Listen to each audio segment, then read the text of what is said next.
bless the hands that prepare me from this cold world. Cold world.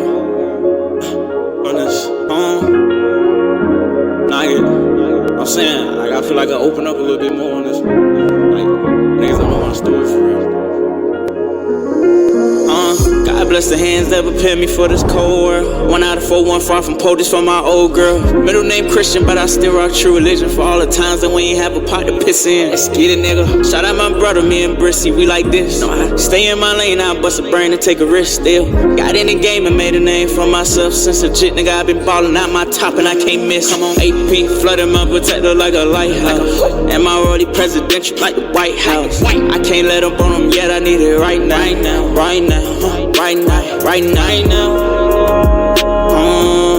Crunch time on a nigga, crunch time. 5% 10, I better hate her go blind. I been on my grind, I put in work in crunch time. Oh, the bitty maybe 1400 baby, ball like Trey McGrady. I'm the one that's making magic, nigga. If you pay me, if you granny praying daily, won't let a nigga play me. Come around me moving shady, I got too much for me going on. Put my heart in every song. Free my nigga Weezy, won't be long. My nigga, what give you the right to do me wrong? Got the same 24, nigga. How the hell you hating, nigga? Wrong. God bless the hands that prepare me for this cold world. 1 out of 4, 1 far from POTUS for my old girl. Middle name Christian, but I still rock true religion. For all the times that we ain't have a pot to piss in. Let's get it, nigga. Shout out my brother, me and Brissy, we like this. No, I stay in my lane, I bust a brain and take a risk still. Got in the game and made a name for myself. Since a jit, nigga, I been ballin' out my top and I can't miss. Come on, AP, flooding my protector like a lighthouse. And my already presidential like the White House. I can't let up on them yet, I need it right now. Right now. Crunch time on a nigga, crunch time. Without my hat on, nobody seen my hair without a hat on. This shit's so bad, nigga. I feel like I already seen it though. No, you haven't. Not recently. Oh no, you haven't. When he got the fresh cut, you see it with the fresh cut. Nah, I thought his hair. I feel like I saw that shit on the street the other day. Nope. Or on the podcast one of these days. Nope, never. I make sure. Never. I watch all the podcast videos. He makes sure if his hair is crispy and good, he will not wear a hat. If he's wearing a hat, he's not confident in what's going on underneath the hat. I ain't had a haircut in 8 months, nigga. I'm usually real good on that. You said what? Is it after the podcast then? Because I swear I know Freak's hair is long. It might just be maybe no. Have a picture. You have not seen his hair in a while. You probably seen it. You probably seen the sides when I took my headset off. You can see the sides of my hair. That's it. Yeah, I definitely saw the size of your hair. You don't. He'll make it like he'll make sure. He'll make sure. I'm making me this song, so man, hold on. I gotta listen to the song before I start this shit on. Oh, really jump off. I take the roof off this bitch, nigga. Slide with a stick, nigga. Any place you want to play, get hit, nigga. You said on life, you gonna slide by the night. Stevie Wonder, what cause he under. We searching and lurking. That boy, I gotta think of a way to get him killed by tomorrow. Die tomorrow, die by the night. I can't talk about it. I'm on a flight, niggas pussy, so I keep a strap like a duck on a rig. Get that boy cap by the night. Hold on, I'm getting too freaky. Go ahead, my brother's too freaky. Off a perk and this shit got me geeking. I'm lost on my mind. Niggas don't want to go there. I'm another hood banging my set. Ain't doing on purpose. I just gotta show that they keep trying to ask me who I know though. I don't tolerate no shit. But I tell them no. I'm balling like Kobe and Shaq in the playoff. That was Hunter ain't taking a day off. Muscle through every foul when I play ball. Hop on the beat and I take off. Proud of shoes, I'm just so proud of myself. Got on reason to lie to myself. 5% 10 when we slide to stealth. So I'm cool if I slide by myself. We always need weighing asking for help. You know, the man on a mission, that man in the kitchen, the brick on the shelf. Fucking drive out whipping myself. Then the other put him to work on. I don't know why you're taking the skirt off. Ain't gotta do this, but I feel obligated. It's a chance for advance, I'm gonna take it. I love beats like that, bro. That shit was a smooth minute 30 seconds and just go. Nigga, non-stop, nigga. Just nigga, let it all out right quick, nigga. Let it all out. Oh me, nigga. Oh me.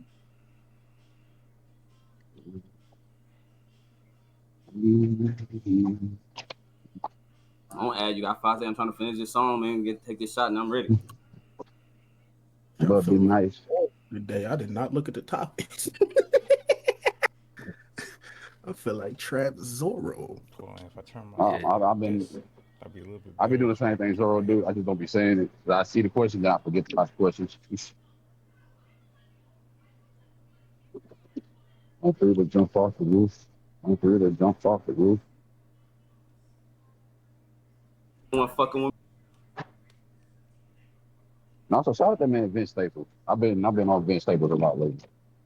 Bitch, you thirsty? Please grab a Sprite. My Chris Flurkin, don't die tonight. It's night wolf. I didn't start listening to Vince Staples until what? Big Fish Theory. That was like his. I think like that's like his breakout album. Indeed. Granted, the only reason why I listened to it is because I saw his interview on The Breakfast Club. And the nigga was funny. I said, you know what? Now I gotta listen to it. Bro, his interviews they're more popular than music, bro. And I've been listening ever since. I know. Sorry. Actually, I wouldn't even say damn near. His interviews and his clips are more popular than his music. Nigga to be a nigga, dog. Indeed. Shout out to Vince Staples. Great guy. I got you. Shout out to my motherfucking brother. Oh, so let me go. I'm gonna go pull weeds in the back. Hopefully, it don't rain. I do a vlog with a mom. She better get to a tip and talk. Come on, about that. You gonna flip up and we'll start that. Let me get some wings before I go out. Let me, I just want to know if niggas is ready. all right, ready. Ready whenever you're Honcho, you gotta get back on this time. You gotta get back on this timing, Honcho. Real shit. I know you got a girl now, and then you comfortable with the kid, the girl, and you gotta get back on this timing, Honcho. I'm sorry, you gotta get back on this shit for real. Freak is For real, being nigga. selfish You right gotta now. get back on this You gotta timing. be selfish. Freak said you gotta be selfish right now. You gotta be selfish right now. Understand you nice and comfortable, and understand life different right now, but nigga, you gotta get back on that timing. Nigga, I know life good, nigga. Turn back to a demon. I don't give a fuck. Yeah, I need you to rap like the Renters do again, please. Shoot a nigga a couple of times. Was a demon. Take the heavy and make a little lies. She get punched in the face, she bite. Fuck with me once, you might spend the night. But you know I'm going in the morning. It's a bag on my phone in the morning. Been a while since I stood on the corner. My game is big. Nigga, how did I forget about Mop, nigga? This hoe is so cold, nigga. Nigga, God. All right, well, I'm going to start. Well then, ladies and gentlemen, Hold on, these spots. to the good old Hazy Flame podcast and things of that nature. Sirski. This is episode 69, as I am your host, So Fresh Prince. Nice. And things of that nature. This nigga. Child's free dancing in the background. With me today, we got the going seem to be like the permanent group, including Dark. Hey. 1, 2, 3, 4, 5. Hey. Yeah, permanent group including Dark. Because I don't know where the hell these other niggas at. And honestly, I'm getting too old to be babysitting niggas. Niggas getting too old to be babysat. That's just how I feel. But with me, hold on a second. Someone say something. I probably should check this out before. Check, by check. This 1, audio's 2, good. 1, 2. I got wings and breakfast. I got the good old Book of Law, aka Shay's boyfriend, aka Shay's husband, aka he belongs to Shay. Yo, happy Friday. And then next I got the good old Sir Freak, aka the Dark Duke, aka the light skinned version of Bones, aka the OG Corey. Wait, never So niggas about to start getting shanked now. So niggas about to start catching bullets now. So we just start letting niggas catch bullets. Halloween episode. You know what I'm saying? For those It's people who don't know it's your favorite ice captain. You know what I'm saying? Sir Slick, Snow Wolf, motherfucking Freaky, aka the Dark Duke, aka OG Quarterzip. You know what I'm saying? You know what I'm saying? They ain't never stopping. You got that bitch on. Followed up, we got the good old random hero, aka the random nigga, aka random nigga song, aka he's a random nigga almost every other month, aka he's just random.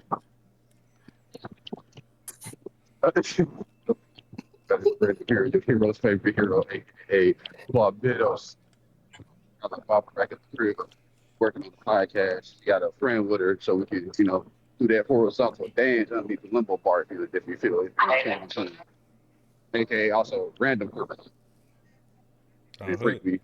We was there when it first started. That shit is funny. I really was wearing that exact fit too, but as soon as I saw it, I was like, bro, I can't put my finger on it. What is put it? that bitch really back up. That's really the same hat, same color scheme, everything. That shit crazy.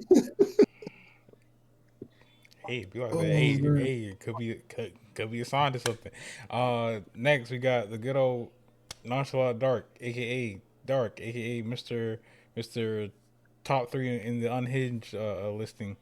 Yeah, aka dark non-chocolate. You feel me? Yeah, I'm not calling you that as a grown ass man. Not gonna lie. Never. You about to get stabbed in your actual abdomen. Nigga. Hey man, I ain't never call myself that either, bro. That's a nickname somebody else gave to me. You feel me? Yeah, I hope so. Thank you, Buck.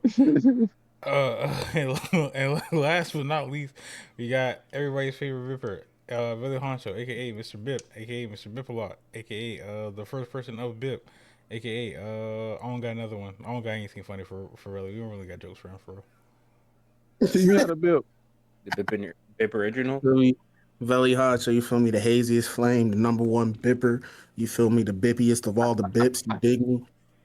You feel me? I respect my little bips out there, though. I fuck with y'all. You feel me? Y'all bipping for real. You know, and I commend that. You dig? Keep bipping though. Hood. Fuck you, We're gonna have a good old wonderful episode and things of that nature. Starting off with the good old anime news, Surf Freak, and the random hero with any gaming information that he may say. I'm saying that I already know the vibes. Brother, brother Hero and Surf Slick Freak himself is coming through with that anime news. Oh, hold on, niggas actually kind of feeling that one today. Hold on, it was kind of feeling that one today. Let's see. First off, hold on, excuse me right quick. You know what I'm saying? I was trying to go to my notes. The titties popped up first. Excuse me right quick. I'm saying first off, gotta say all right for, you know what I'm saying? No, I always start off with RIPs. And this ain't a true person type of RIP, but someone that a lot of anime fans have treated like a family member this whole time. The biggest site that everybody been watching the anime on after Kiss Anime left. Damn. H Anime has officially got shut down today. And they let out their farewell message today. You know what I'm saying? It happened after, I believe it says I think it was like a week or a month after the U.S. government or something had flagged them as the biggest piracy site online. They got hit today. I'm saying RIP, because I literally was maybe, possibly, allegedly going to that site today. So that's very unfortunate that happened today. That's very important that happened today. Still got my site. Me too. That's theirs. What side is that? Hey, wait a minute. Don't be giving out sauce. We ain't giving out sauce. Wait a minute. Niggas be in here trying to go fed, bro. It's a reason my site's still up, nigga. It's a reason my site's still up, nigga. A good friend will drop the feds is Dark Nonchalant. God damn. You know what I'm saying? Another one, Chainsaw Man manga will be ending this part 2 with this next chapter on March 25th. Okay. You know what I'm saying? So everybody who's been watching with Chainsaw Man and supposedly part 3 ain't really been, you know what I'm saying, announced yet. So hey, we'll see where it goes from there. That shit's still going. God damn. If there'll be part 3. You know I'm about to say shit. What the fuck can we do after part 2? Part 2. It was just speculated. There's like possible off the rails from what part 1 was.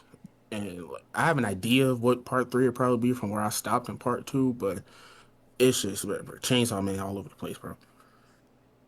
You know what I'm saying? Aoashi, I believe that's how you say it, Season 2 anime returns in October of this year. I think that just came out news about that recently. Damn, how long is that? Little minute. Little minute. 2022. I remember Aohashi. Let's see. Yeah, it was supposed to be the one that was supposed to be giving the Blue Block a run for his money, and it, to me, you know what I'm saying, for a little bit I saw each episode, it was better to me. You know what I'm saying? Just about the thing. I am excited for that. I love Aohashi. What else did I have? If you want to go ahead and get some out real quick. Okay, I got you. So we got some game releases in March coming up soon. So we got games like Legacy of Kain Ascendance is going to be on Xbox Series XS, Switch 2, Switch, and PC and PS5 coming out March 31st. Then you got Mega Man Star Force Legacy Collection coming out March 23rd. PS5, PS4, Xbox Series S, Switch 2, and PC. Then you got what we have seen at multiple gaming awards. Billy has talked about RKO and the nigga in this game. You know, we got Crimson Desert. March 19th, coming out on PS5, Xbox Series X and a PC. As soon as they teach me the RKO button, I'm not pressing nothing else. Oh man. And you know, so also developers within the Simpsons hidden runs have basically said, you know, never say never to revival. So, you know, we have gotten that from confirmation from other developers, such as from the Saints Row people, but you know, and they showed that hey, sometimes if you say never, but it will die eventually. So just for all the hidden run fans out there, just be on pins and needles. Just be happy if we get it. If we don't be too shocked. You know, there's a live action Samurai Champloo in development right now as we speak. So that's pretty dope. And to get back to Freak after this one, Lego's confirmed a Mario Mini figure coming out in 2027. So be on the lookout for that for all the Lego fans out there. Fire, you know what I'm saying? Famous anime singer Miss Avo, saying one who did New Genesis Film Red, that blew up her song blew up the charts in 2022 when Film Red came out. You know what I'm saying? Finally, she started her career without showing her face over all of these past 5 years. I believe things came out in 2020. And finally revealed her face. You know what I'm saying? That was a pretty big thing I forgot to talk about, you know what I'm saying, recently. To expand a little bit on what the Samurai Champloo live action that got announced specifically by Tomorrow Studios, which is the people that don't know, that's the people that does the absolutely banging One Piece live action that they're doing an amazing job with. That, by the way, season 2 got a 100% rating on Rotten Tomatoes. Actually, I'm on episode 3. It's going absolutely amazing right now. So that's actually good that they're going to be the ones doing this live action because they're doing a very good job. And the creator, Shinichiro Watanabe, is going to be involved in the live action project. You know what I'm saying? So this is actually supposed to be a very, very good live action. So, hey, so hope out there for all of our big Samurai Champloo fans out there. What else? PS6 portable could be launching as early as 2027. According to Push Square, Sony's rumored PlayStation Portable is reportedly still in production and could launch alongside the PlayStation 6 in 2027. Hardware leaks of the Caper L2 claims that the handle is planned for next year. So, you know, they factor in RAM space of that knowledge. So be on the lookout in 2027, not 2026, not this year, but next year for a PS6 portable. You know what I'm saying? To kind of spin back on. My fault. Nah, you good. Kind of spin back on Free talking about the live action. I'm gonna need y'all niggas to get that shit together, because y'all can't be stating that the live action looks weird, this, that, and the third, and blah blah blah. Y'all do understand that these characters do not exist in real life. Like, we would not know how these niggas look like. So these are probably the closest representations of what these characters gonna look like in real life. Stop complaining all the time about bullshit. That shit's weird. Bullshit. Weird.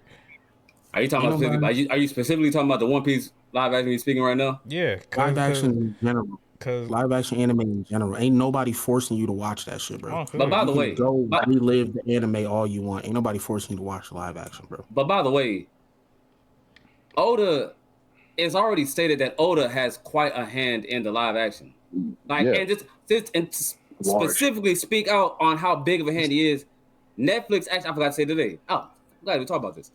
Netflix actually dropped specific today a podcast on Netflix for the live action, and Oda is on the first episode of this podcast for the live action. Like he's actually had a big hand in this. I'm saying he's getting interviewed by Inaki Godoy, which is Luffy in that time. So that's actually a very big thing to that show. He actually has quite a big hand in it, and actually go a foot further. What Fred was saying, he came out. If you actually go into the SBS and stuff like that, he came out and said what race everybody would actually be, and they're actually sticking to what the races that he's kind of trying to go along the lines of the races that they say. He's kind of trying to stick along those lines for the most part. He's kind of going along those lines. Not exactly. It's not one for one, but he's going along the lines of the races said that he said most of these people would be. So all y'all that's out there complaining all this are actually bot shit. Y'all are batshit crazy. I don't care. I don't care. I'll say y'all batshit crazy. All y'all just complaining about. I got hella love and respect for the live action purely off the Zoro casting alone. Not gonna lie to you.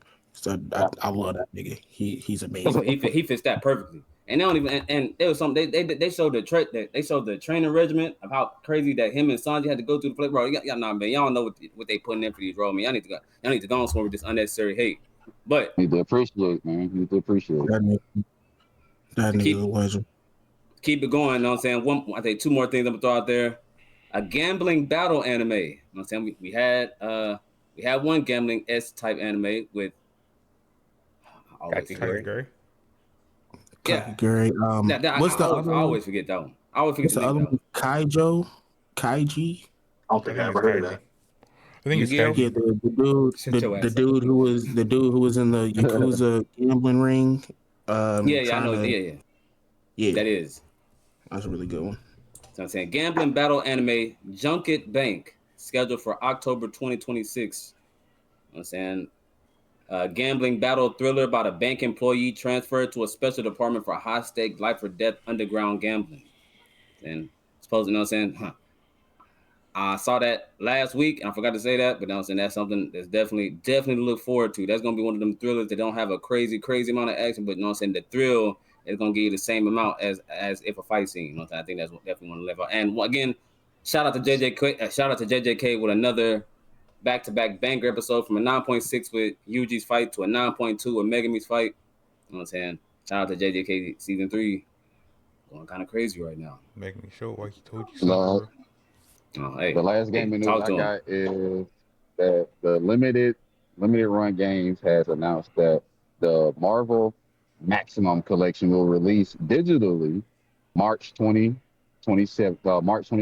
of this year for PS5, PS5, Xbox Series XS, Nintendo Switch, and PC. The collection will include 13 original 8-bit and 16-bit Marvel games featuring online player mode, rewind, save states, cheat options, and a music player. So fans can pre-order this edition for from March 27th to May 24th.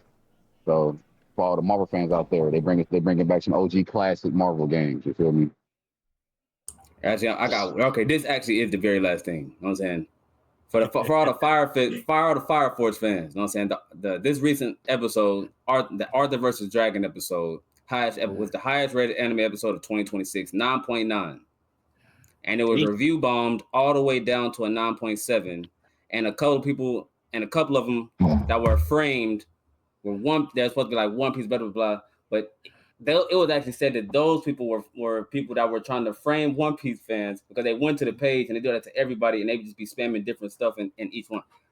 Y'all weird ass ninjas in this anime fan. Hey, bro. Y'all weird ass niggas, bro. They could just be bots.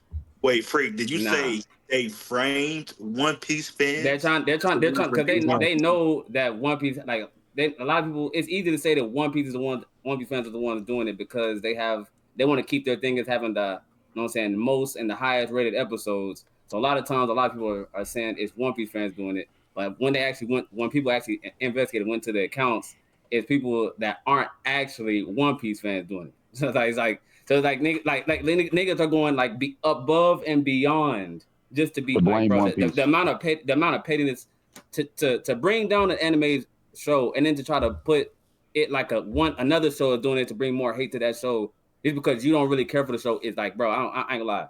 The amount of That's work y'all diabolical putting in work. to be haters is, hey, Fact.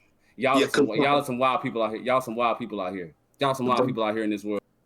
Bro, Y'all review bombing is one thing, but framing someone else that saying they review bombed, oh my goodness. Okay, now we That's interesting. Hey, more hey, thing, right? Now hey, we and that's been your anime news and gaming news from freaking Hero, man. Hey, get better, man. Get Yeah. better. Indeed. oh, Get better, I'm a diamond cutter you. Or better yet, I'm a Kenyan cutter your ass. Get better, bro. Oh, Get better. hood. All right. Gonna have to stall out for a little bit, run that clock. You feel me? Right now. Oh, I could have kept talking for what saw that, nigga. I could have kept talking. Belly tying his shoelace, and guess what? I mean that nigga to speed up. Hey, loop and pull, nigga. Loop and pull. You did the loop and your shoes, or look, hey, you know what I'm saying? So my kid that episode of show my tie his shoes on hood. There's 24 seconds on this goddamn clock, and guess what? Niggas is running down. You got 24 seconds. That's one of the best songs of the past 10 years right there. You might know that LMI shot clock right there, man. One of the best R&P songs of this goddamn decade, of the last decade. valid. I ain't gonna lie. I almost definitely got upset when I found out she was pregnant. I was like, no, it should have been me. That's not fair. That's one of them. That's one of them. So you cheating on your fans. I see. I see how it is. Dare you? That's one of them. We parasocial out here. We parasocial. That's You don't do Well, okay. That's probably the only mix of parasocialism niggas gonna get out of me. Other than that, I don't give two shits about what's in your lives. Not gonna lie. Actually, I had one. Actually, I had one more, but I keep it to myself. That's my personal. So I do got one more. I'm very parasocial about. I'm not gonna lie. Very. I don't even know what that means. Since it is a video game week, while we wait on Billy, got something for y'all. Want to play a little game of ranking the hardest. This is from Game Rant List. This is a Game Rant list. See if y'all can find or know the hardest Rockstar games as according to Game Rant. Oh, Rockstar game? Rockstar. Yes, hardest Rockstar games according to Game Rant. As long as you got 7. Okay, cool. You gonna name them, all right, bet.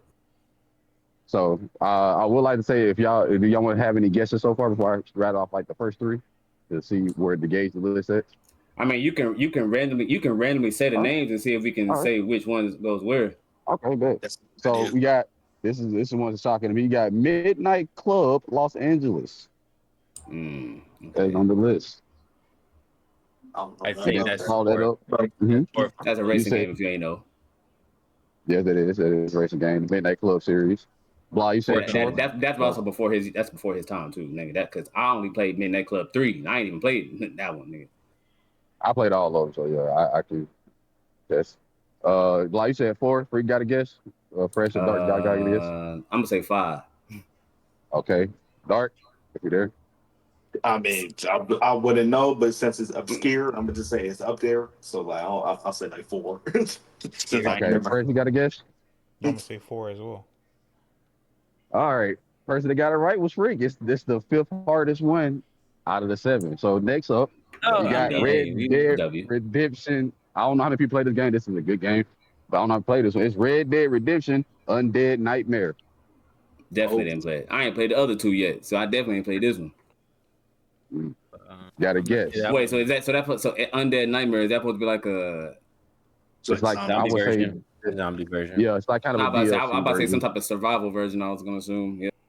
Yeah. I would automatically put that higher because it's survival based. I'm automatically put that at 3. Okay. Blah. I'm going 3 too. Dark and Fresh.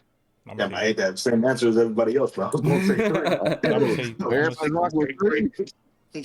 I'm gonna say Three is two would be wrong. It's actually different. the seventh one. Oh Oh, shit. my bad. It's the seventh one. It's at the bottom of the list. But we're gonna That's go to crazy. an old staple and old classic of That's crazy. Rockstar that I know everybody's played. Grand Theft Auto San Andreas made the list, but where is it on the list? I'm gonna say 5. That's a good guess. That's a good guess. Wait, no, Mind you, 5 is already taken with I'm about to Midnight say, Club. yeah. Oh, yeah. I'm gonna say 4. I'm gonna say 4. Okay, San 4. We got 4. Andreas. 6. You said 6 block? Yeah. Going I'm on. gonna say 4 as well. Okay. I'm about to say 6, but like, I kind of feel like it's 6. I'm gonna say 4. Dark? What's that? Did you say a game of 7 already? Yeah, Yes, the the one, 7 game is Red Dead Undead. Damn. Shit. I guess I'll say 8. I'll say 8. only 7. 8. Dark. Nick, it's a list of Dark, 7. I said it's 7, bro. Don't do Oh. that. Don't do that. Don't do that drop shit. Come on now. Don't do That that. nigga- Don't do that. Well, everybody was kind of over. Everybody keeps shooting higher than expected. Grand Theft Auto San Andreas is actually number 6. It's the 6th hardest said game according to Game Rank. Damn. Oh, my bad. My bad. Blah Block had said it. 6. Block said 6. That's crazy My because bad, I Block said said 6. I think it is 6 too, and I'm gonna go for. You got cheat See, codes in there. just like I made a clip about that. Always go with your first mind. Always go with your gut. Don't second guess your gut. So to Never- get the never- get the bottom 3 out the way, you got number 7, Red Dead Redemption, Undead Nightmare, San Andreas, and Midnight Club LA as 5, 6, and 7. So now, where is Max Payne 3 at on this list? 2, 3rd. 3. 3rd. I'm gonna go with 3 too. Wait, we already got 6. 3, So, yeah, I'm gonna say 3. I'm gonna say 3. I'm gonna say 3 and Dark. I was going to say like 1. I almost said 2, but I'm going to go with 1. Fuck it. Well, Dark and Freak, y'all should listen to y'all gut because Max Payne 3 is 2. Yeah. It's the second hardest Rockstar game. back to back. I didn't listen to my gut. Oh my god, I just said it, nigga. Oh my god, bro. Never doubt your gut. Stick with your instinct. Damn it. Oh, me, I should have listened. Bro. He just told me. He just told me. And Practice what you then preach, my boy. Practice what you preach. exactly. Then now we're gonna go to the OG of the Red Dead series, Red Dead Revolver. Where is that on the list? Number 1. I ain't never heard We of got that. one from Blah. I'm gonna say That 4. one- Origins of Red Dead. That one's 3. Fresh got 4. Freak got 3. Well, who said 4? Indeed, Fresh? me. Fresh, you will be correct. Red Dead Revolver's number 4 on the list. So, Now, so it's- that's 4, 5, 6, 7, 2. So from 4 on 7. Yep, 4, 5, 7, 2. So from 4 to 7, you got number 4, Red Dead Revolver, number 4, Midnight Club LA 5, San Andreas, Grand Theft Auto number 6, and Undead Nightmare Red Dead Redemption number 7. So now, Manhunt 2, where does that fall? I ain't even. I definitely would have picked that one as number. I would have picked that as number 2 if it was available. So since it's not there, I'm putting that as number. Wait, so 1 and 3 are available. Fuck. I want to say 1. I kind of want to say 1. I physically remember that game. I saw somebody playing that shit on Twitch last week, and I was like, oh my god, a blast from my fucking childhood, nigga. I'm going to go with I'm number 3. gonna say 1. My first instinct is saying 1, but I kind of want to go. Wait, you said Manhunt. Which one was it? 2. Manhunt 2. Manhunt 2. What's okay? Since there's only 2 left, what's the other game? What's the other game? Manhunt. I thought it was 1 and 3 left. No, Manhunt 2. That's the name of the game. Manhunt Manhunt 2. and Manhunt 2. Yes, Manhunt and Manhunt 2 are left. Oh, okay. Which one are we on right now? I said Manhunt 2. Yeah, I I'm just going asked for number which 3. games. Yeah, I'm gonna say Manhunt 2 Alright. is. I'm gonna say Manhunt 2 is 3. Yeah. Manhunt 2 is 3 and Manhunt 1 is 1. I'm gonna say Manhunt 2 is 1. Manhunt is 3. Yeah. Bob. What you mean? Oh, well, all right. Cool. Dark. I thought I just said mine before Freak said his. You did. Oh, okay. So You did, my honestly, bad. You got covered. I'm lost on this one. Yeah. Well. Yeah, I'm lost. Okay. Well, Yeah, congrats. Finally, Freak. You and Blah got it right. Manhunt 2 is number 3, and Manhunt the original is number 1. So people Ooh. following at home, the 7 hardest games according to Game Rant of Rockstar, falling in at number 1. Manhunt number 2. Max Payne 3, great game. Manhunt 2 falls in at number 3. Number 4, Red Dead Revolver, the OG to Red Dead Redemption.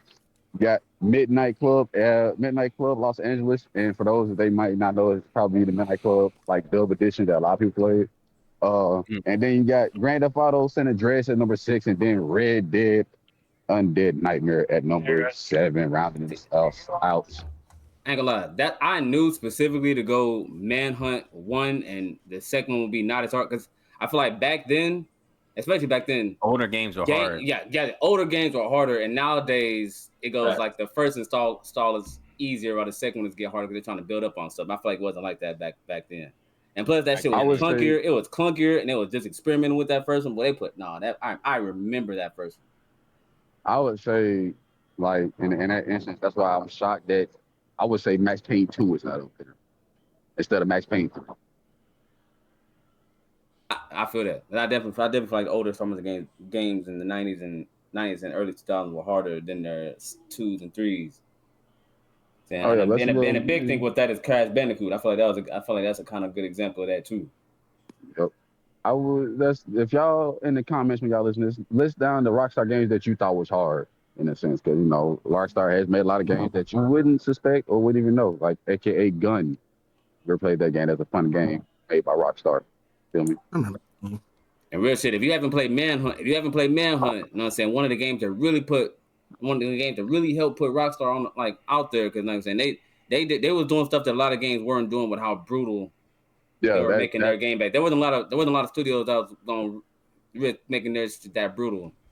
And that Manhunt is a very controversial game at that time. It's a very controversial game. Rockstar dabbles in that because, once again, history lesson. I'm always said, people forget Grand Theft Auto was not a free roaming game. It was based in London where you just drive and hit people.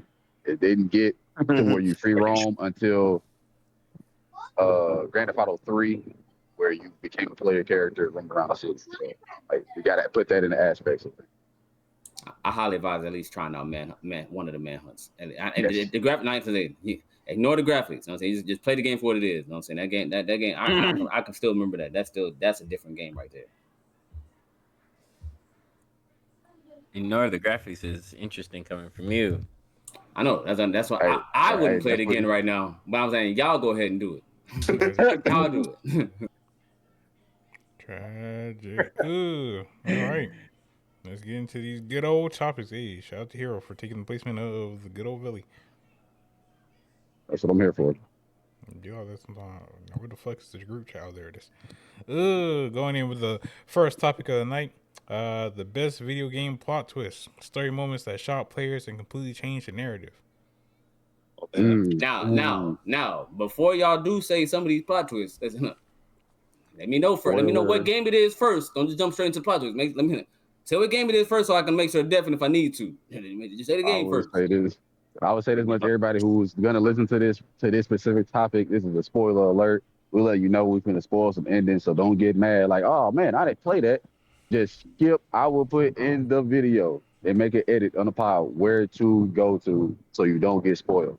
I don't want y'all to get mad. Oh, they spoiled. You should have played the game. We're talking about it now. Live with it. and I'm one of them niggas. So I definitely will if certain games brought up. So just make sure call the game name out first. I can't remember the name of the game, but it's a shooter base. It's way early odds. I can't remember because you're a soldier fighting to eliminate this threat and whatnot. And turns out you've been the problem. You were the actual villain of the whole story. I can't remember the name of this goddamn game. I played it a while back, but it's like chemical warfare that you end up doing to people, but you thinking that you're stopping the person from doing chemical warfare. Yeah, I think so. Yeah, I think that's the name of it.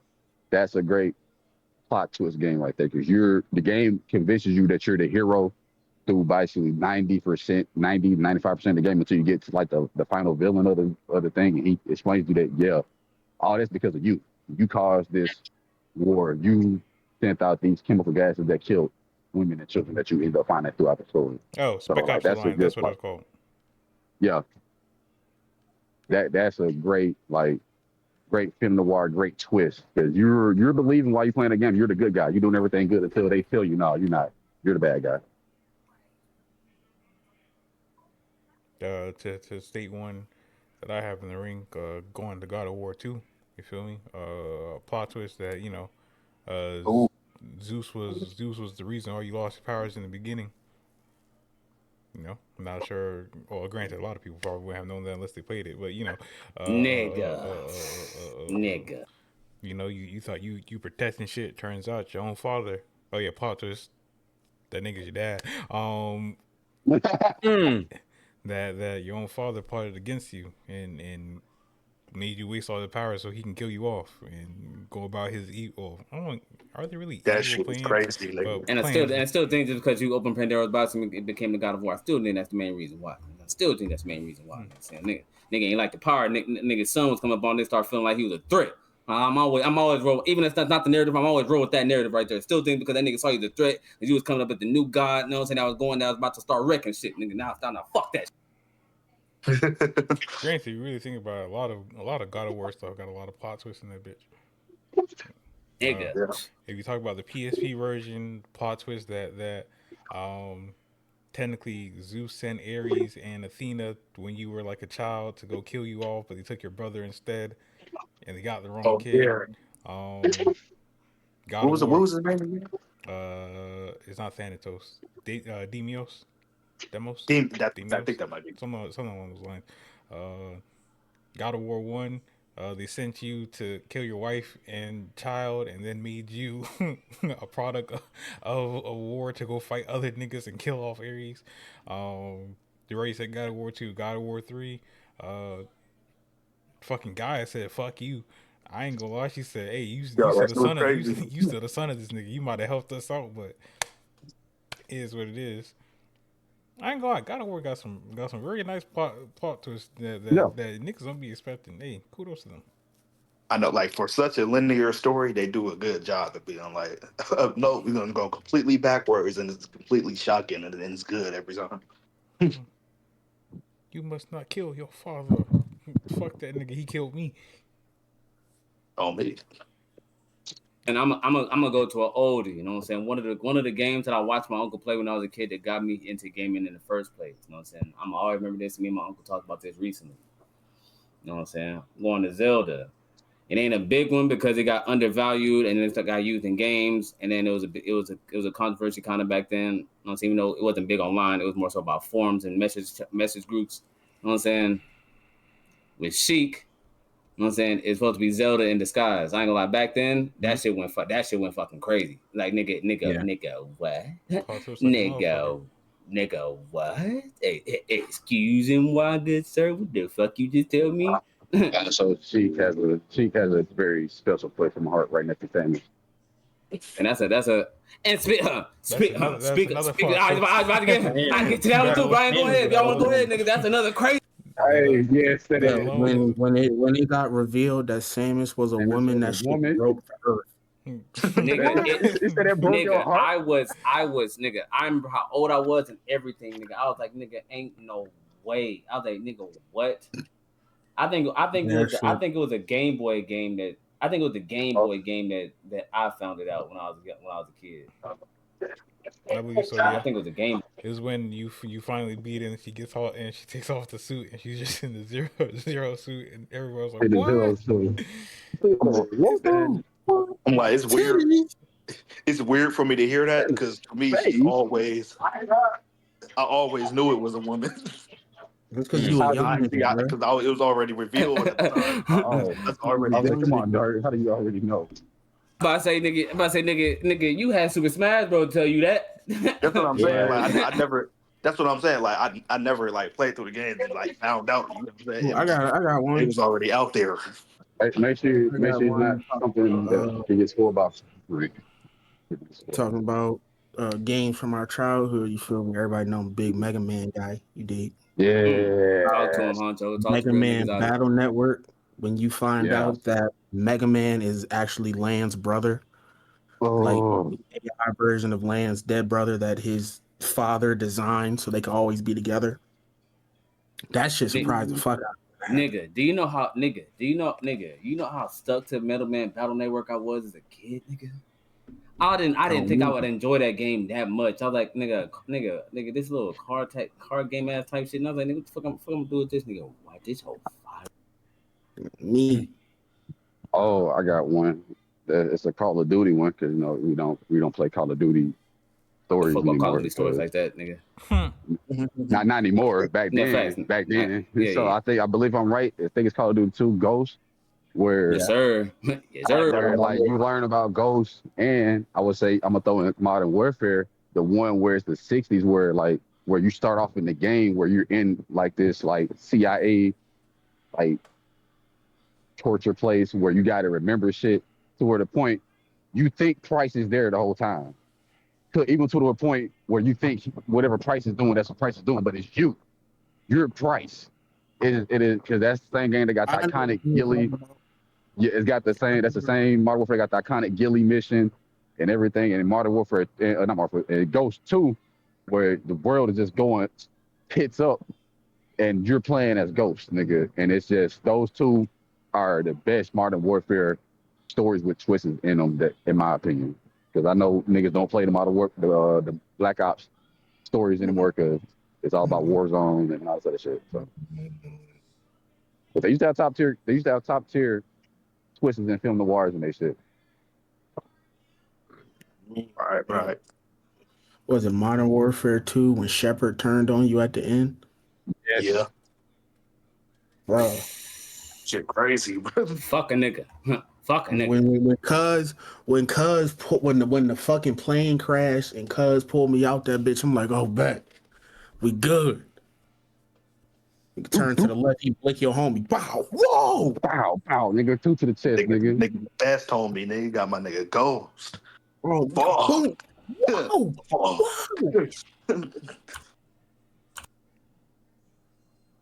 No, but listen, I definitely did have that one on my list. I do got one. Mm-hmm. I should have said it. I should have said it when Fresh was talking about God of War. This one is from God of War Ragnarok. I don't know if niggas don't want to get spoiled or not, but this is from God of War Ragnarok. But at the end, because basically Tyr, their God of War in the Norse mythology, has been with y'all like the whole journey. And then towards the end, bro, the nigga, you find out the nigga was Odin the whole fucking time. The whole time. And the craziest detail in it? The craziest detail in it? The whole time, if you have subtitles on, it says Tyr, but it don't have that little accent on like the Y. Like, you know what I'm saying? Mm-hmm. It don't have the accent on Y, but when you meet the real Tyr, like in the DLC, or like if you do like the sub story and see him, you see the accent. It's like, wow, bro. They was telling us the whole time that this nigga was Odin. That shit fucked me up because I was fucking with Tyr. Thought he was cool. And the worst outcome of that is Brock realized it and he had to get slimed out, unfortunately. Yeah, my boy got slimed. Goodness. Bro, that shit. And listen, I'm mad because that plot twist got spoiled for me. I was mad as fuck. My homie just came to school like, bro, did this happen? I'm like, nigga, I ain't finished the game yet, nigga. I'm playing on the hardest difficulty and shit. I ain't really getting into the story fast because I'm fighting for my life. You get what I'm saying?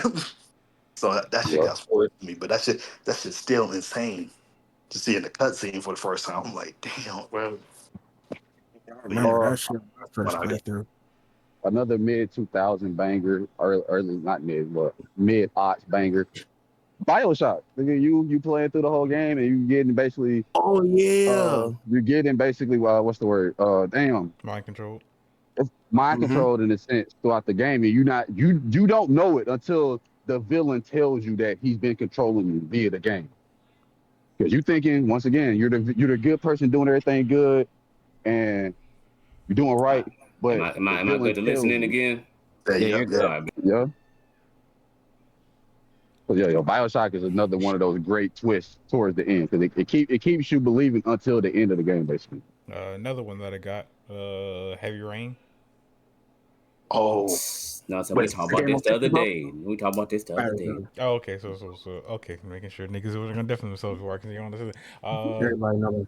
The origami killer is technically the cop nigga that you play as and whatnot. Mm-hmm. And The detective that you've been working with this whole time to find your son, like he ain't had a nigga. what was the last place you saw him? At the park. Oh wow, that's crazy. In the park. Interesting. Hopefully, hopefully, nigga, it's crazy. Let's surveillance to see who was at the park. You know, some information clues. Hey, weren't you there? Nah. What are you talking The about? whole, What? Yeah, whole bro. I don't got a kid. Why did you whole go there? premise of the origami killer is like, come on, bro. That nigga targets people like him who are already suffering. You know what I'm saying? I'm gonna throw in an oldie right here, and I'm gonna throw in a good old oldie right here. You know what I'm saying? I had to look up the year of this game just to make sure it wasn't a newer game. You know what I'm saying? Star Wars: Knights of the Old Republic. You know what I'm saying? Came out in Oh, 2003. One of those, Kotor. one of them banger games back in the day. You know what I'm saying? Throughout this whole game, you hearing the story about the legend of Darth Raven. You know what I'm saying? This how cold and legendary, how this nigga was just a golden nigga. Find out, nigga, the whole time you're playing as you're playing as this legendary Sith master, nigga. The whole time that's who you playing as the main character. And that was a nice little plot twist, especially for niggas that were a bit younger. That was like, what? We're using him? What? It's you. I'll say another one. Prototype. Technically in Prototype 2, finding out that the main person or the main antagonist that you're looking for is actually Alex Mercer, who's the nigga that gave you the powers to help you, so that you can, take out the evil government. Turns out he's the head of the evil government because he gave them the powers that he also has to run shit. Because he just wants to affect everybody. Hey, I ain't gonna lie, Alex Mercer was onto something. He failed because shout out to Black Power, but he was close. Hmm. Probably. Oh, I got one. Can't lay it believe I on didn't think us. of it. Favorite game of all time. Final Fantasy VII. When during the Tifa flashback, when Sephiroth finds out like the truth of his creation, Oh, that shit was deep. That yeah. shit was. That shit was. I barely even remember that, but I just remember flashbacks from the cutscene of that nigga. I was like, ooh, nigga. I can't That wait to nigga, play that game over, nigga. I can't wait to that, play that that shit over. nigga that nigga found out. Nigga found out he was a fucking test tube baby. Nigga found his mom. He tweaked the fuck out, destroyed the village, killed everybody. Everybody Who is died. Shinovia? Why am I a super soldier? Me. Ah, Everybody got died for it. Everybody got died for it. you gotta That die. shit Not You was gotta die. since Hey, I remember you gave me a pineapple later. I'm allergic to them in my backstory. Hey, you know what I'm saying? I gotta stay on the Final Fantasy vibes. You know what I'm saying? For y'all, I've been raving about this game throughout multiple podcasts. You know what I'm saying? Final Fantasy X. You know what I'm saying? Go ahead and deafen if you ain't played it yet, because I still recommend you play this game. I think it's top two best Final Fantasy games of all time. Definitely if you ain't listened yet. Boy, Might be. It might Final be. It Fantasy. might. It might be top one ending. Oh, for sure. But you know what I'm saying? The main character that you're playing with, you know what I'm saying, Titus, my dog, the guy himself, you know what I'm saying, was a dream. He was a dream of the faith the whole time. That nigga was brought back. That nigga was brought back from the far plains just to get rid of the man, you know what I'm saying, main character, which it goes a lot deeper than all that. You know what I'm saying? That nigga was a dream the whole time. That nigga is brought back just to get just to that. And then you know what I'm saying So, the moment between him and Unit. Oh God, bro. Oh and then man. and then it, Oh man. and then it's multi-layered because Multi-layer. you go through like half the game thinking that he is sin. Facts. That was the original plot twist that they laid on you, is that he is sin. And then you get to the end and find that out, and bro, this shit just a roller coaster. And Final Fantasy X is literally one of the best RPGs of all time, and for sure, you know what I'm saying, in my opinion, I'm saying number one Final Fantasy game of all time. Besides Freak, Seven. do you have any interest in playing any of the Mafia games? Nah, you got So for me personally, I'm Okay. gonna say Mafia, the first one. And I'm gonna say that, and I must say Mafia 3, solely based how they did it. And then I'm gonna go Old Country. Because a lot of people don't like how it ended, but if you follow how mafioso families go, especially in old countries, that was a very twist, but also beautiful ending to that game. So I know a lot of people don't like how that ended, but that's how it should have ended. Because you don't, one, as a no-name, low-level person in the mafia, you don't mess with the Don's daughter. She's known to be off limits, especially you don't put a baby in her and try to escape the old country. Yeah, That would do it. And then your homie, the homie that you cool with, you don't expect him to be cool with you because he's not, because that was his father. Murder his father, you expect him to be cool with it? No, my nigga. He's out for blood, and he's gonna get that. Very poetic. And then also in the first one, you know, it's the way it ended. You robbed the bank, but you're on the run for forever. And like I think we talked about last game episode, how the mafia verse is so intertwined with itself. Bro. The two guys who come and kill you at the very end of Mafia 1 are the two guys that you gonna play as in Mafia 2. That shit is insane. So it all ties together. And so the guys from Mafia 2, well, at least one of the guys from Mafia 2, he shows up again in Mafia 3 when you successfully, take down the racist white dude of Louisiana. And the original boss that you see in Mafia 1 comes and talks to you and lets you know, hey, everything's good, blase, blase. And it's just like, and you see you see that guy, you see the second dude from Mafia 2 too. So like I said, Mafia, it's intertwined and lore runs deep. Like I said, except for when it gets to Old Country. But even though Old Country does have a good top tier ending with a twist, in my opinion. Because a lot of people want the story, because I think in every mafia game, the hero that you play as survives, in a sense, except for this one. Freak. How far are you in Resident Evil 8? Or did you beat it? I'm literally at the end. I'm literally at the end of the game. Okay. Like that nigga, I'm at the end. I'm at the very last part of the factory, at Heisenberg's factory. So like that nigga, and then Miranda. I'm literally at the last. Say my name. So switching it over. So Resident Evil 6. You feel me? Hey, the one that everybody hates. You play as plot twist. You play as Wesker's son, kind of. He's also a test tube baby, but that's Wesker's son. I like Resident Evil 6. Resident Evil 6 is fun.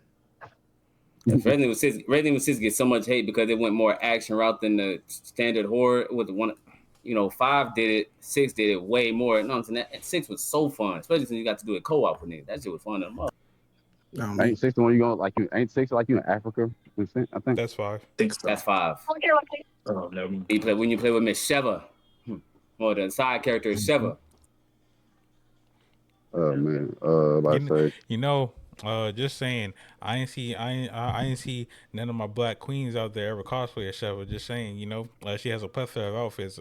Honestly, I'm starting to believe y'all just can't pull it off. But that's just me saying. So if you want to prove me wrong and things of that nature, you can always send in the cosplay pictures to the Hazy Flame Entertainment Instagram channel, and then we will show it on stream and or via video and give our rating on how you did. But I don't believe y'all could do it because no one has done it as of yet. Just saying, that's just me. No, and the game came out. I believe, if I'm not correct, that game came out in about 2005, 2006. Just saying. So so a lot of y'all have had a lot of time to try to get this job. A good 20 years, in fact, to try to get this job done. We ain't seen it done yet. So just saying, I don't think y'all. I second the motion. I don't think you can get it done. Just saying. I'm saying. I don't think. On that. On me, shifty y'all. But yeah, anybody else got anything? Ball? I mean, I had to let y'all say y'all piece before I said it, of course. But Baldur's Gate 3.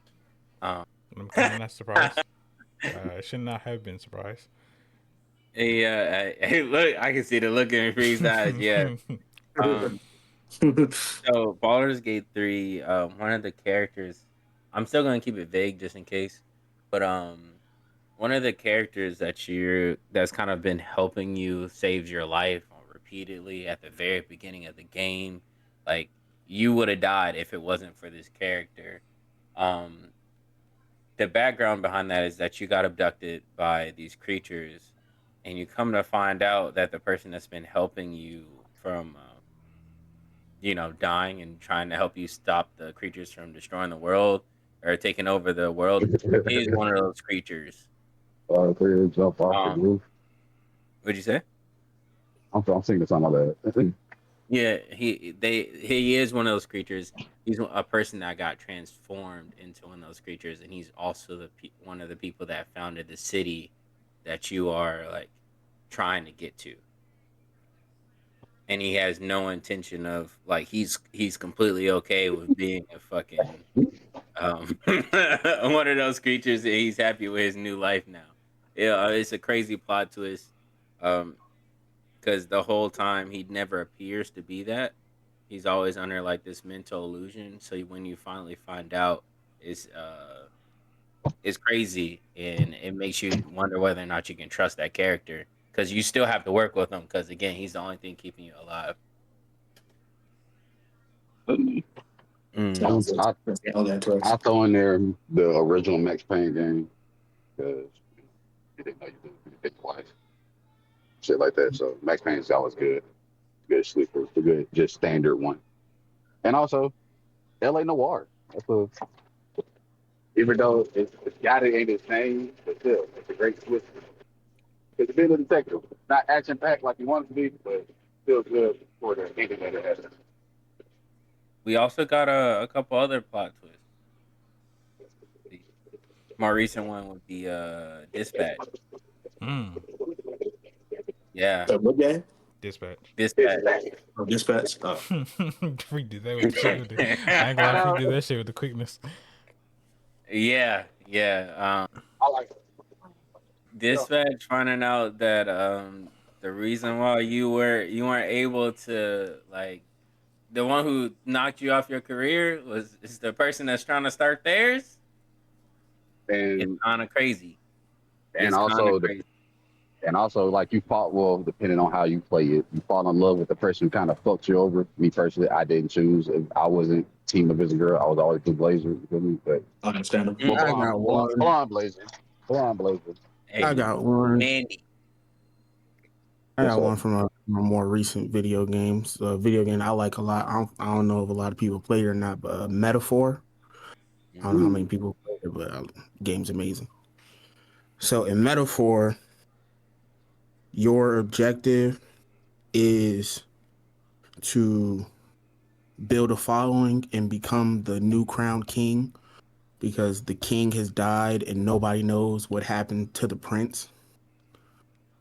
And then going through it, you come to find out that you are the prince.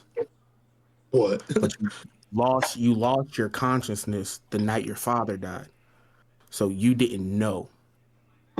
And you get to the end and you find out and you regain your power as the prince.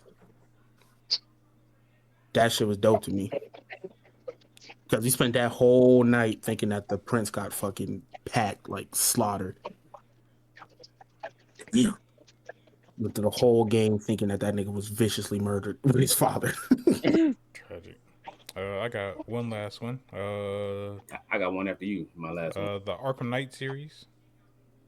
Okay. Making sure no one, no one plays it. Ooh, okay, we're good. All right. Jason Todd actually lived and he became the Arkham Knight. Oh yeah, that is a crazy ass Blast was on my god. Yeah.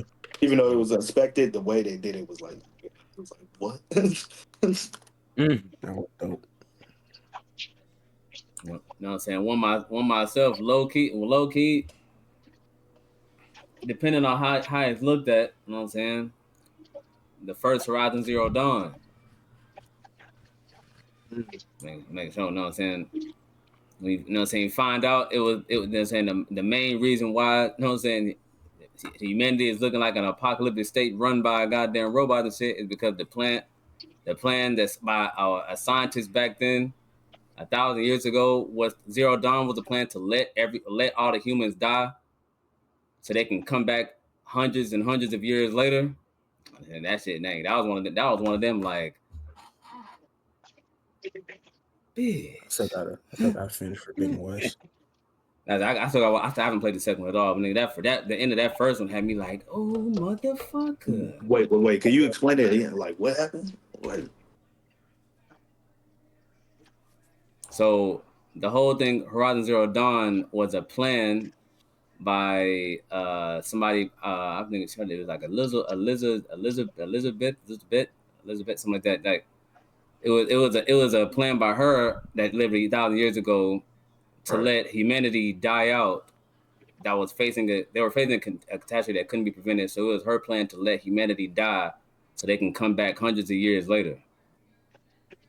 Damn. So that's why it's more like a post-apocalyptic world, even though it's further in the future. Technology that Oh, okay. They started from zero while everything else was still continuing over all this time. Okay, so it's like Dr. Stone. Yeah. And why? That's why it was. I'm like that's one of them that caught me off guard specifically. I was like, that was oh shit! I was like, once again, bitch. Well, that explains a lot. Actually. That explains a lot actually, because like it has that like it's that futuristic vibe, but at the same time prehistoric vibe. It's like damn near like cowboys versus aliens. Like nigga, what the fuck is this difference in technology, nigga? Yeah, that shit crazy. That explains a lot. That's pretty cool. There's so many plot twists in video. Yeah, very good tone of a game. That was a very good game. I think that's always gonna be a top 25-ish game. 25-ish game for me personally. It's up there. Top 10 PlayStation exclusive. Indeed. For sure. Anybody got anything else before we get to move on? All right, moving on. Next topic for the night. Once I find it, I found it. What replay value actually means is replayability about branching choices, gameplay depth, or player creativity. All of the above. Definitely. Now it's about breaking that down specifically into what, you know what I'm saying?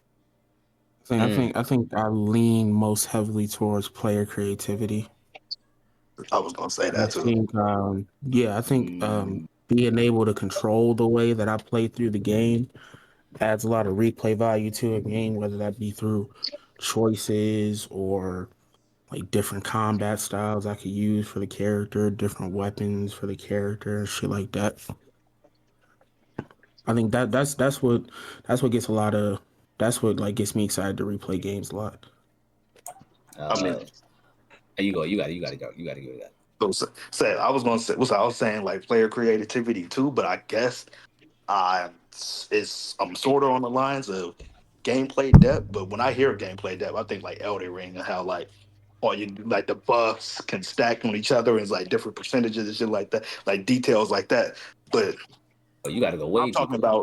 When I'm talking about is like one of my favorite games, DMC5.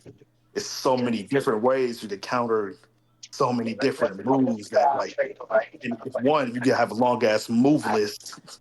So it's like it's always new shit you find out. So it's like it's different ways to take out the same boss. Like you play a boss fight completely differently. So, you know, like a lot of games, like if you're playing Elden Ring, for example. Well, Elden Ring not really the best example because it got a lot of. I about to say, I feel like you can go way deeper than. I feel like you can go way deeper than right. I feel like you can go way deeper. Yeah, but like you know, how certain boss battles, it's like there's a certain way you have to play it to beat it, right? You know what I'm saying? There's a certain way you got to play it and dodge their moves to do it, right? I feel like in DMC5 you could do it like any way because there's so many ways you could stop what they're doing. You know what I'm saying? So like that, I feel like that player creativity make you want to play boss fights again and again, so you can do it differently than the last time. That's what I fuck with. That would have me playing back to back. You know what I'm saying? Hey, brother Hero, you coming through, brother Hero. But My bad. uh, on this topic, me personally, I'm not saying I was already gonna say this, so it's nothing against what you were saying. Me personally, I feel like gameplay depth makes my first playthrough worthwhile and amazing. That's just personally how I feel. I feel like that. I feel like that adds to how well my first playthrough game. I don't know if that'll make me keep playing. As I was gonna say before, I feel like one of the biggest things about me when it comes to replayability is the branching choices for sure is one of my biggest things because automatically I'm gonna want to play multiple routes. So you automatically at least got me. No matter what happens in that game, you at least got me to play the. I mean, at least play the game 2 times all the way through because I got to see at least 2 different routes to see how it differs from what I did. Real good. And then if the gameplay depth is enough that my branching choices can have subcategories. If it's that full in depth, or it has like little subcategories and stuff that I can add little minute details in there, so it may not be that big of an ending difference, but little details in that difference. You know what I'm saying? Would be like say the main has it's 3 main different endings, but those 3 main different endings can have different dialogues or different, you know what I'm saying? You know what I'm saying? Different items you end with or something because of the little subcategories and because of its game depth. Then I feel like those two can intertwine, but overall, you know what I'm saying? Definitely. Branching choices is always gonna get no matter what 2 playthroughs for me every single time, and I feel like that's one of the only times that can truly get 2 playthroughs every single time. I feel that. Wait. I don't know if it's an example of branching choices, but like when you can play the story from different perspectives, would that be an example Now, of branching choices? I say that's half and half, but I feel Yeah. that. That's half and half. I give that. So, That's still same accord. You know what I'm saying? Same tree, different branches. because Yeah. Scarlet Nexus worked like that, where it was one story told through 2 different characters, and you could play Definitely through as doing one it. character and then play through as another character to get like it's the same story, but it's from the perspective of them. So there's certain moments where they intertwine, but you don't get to see what happens to the other character before that. So you play through the other character story to see that. That It's a game I like called Trials of Mana, where there's like a party of 6 different characters, but based on the main character you pick, the story Oh, changes based on their backstory. damn. That doesn't sound cool. Then what's another one? Oh, Fire Emblem Three Houses, where the story is based around the school that you pick to be a teacher at. Shit like that, where I can get a completely different experience when I play the game again. Like it's basically like playing a brand new game again. I fuck with that. That'll So get I'm, me to so I'm have not gonna better play. lie. I kind of want to piggyback over what Freak was saying with like the branching choices and shit. When it comes to the point where it has like minute details changed. I'm saying I feel like the best example of that I could think of at least is Detroit Become Human because it's like Mm-hmm. that game has so many different endings, just like main endings, just on its own. But like it could change based on what characters would die, but like it could still play out the same way. Or sometimes shit is said differently.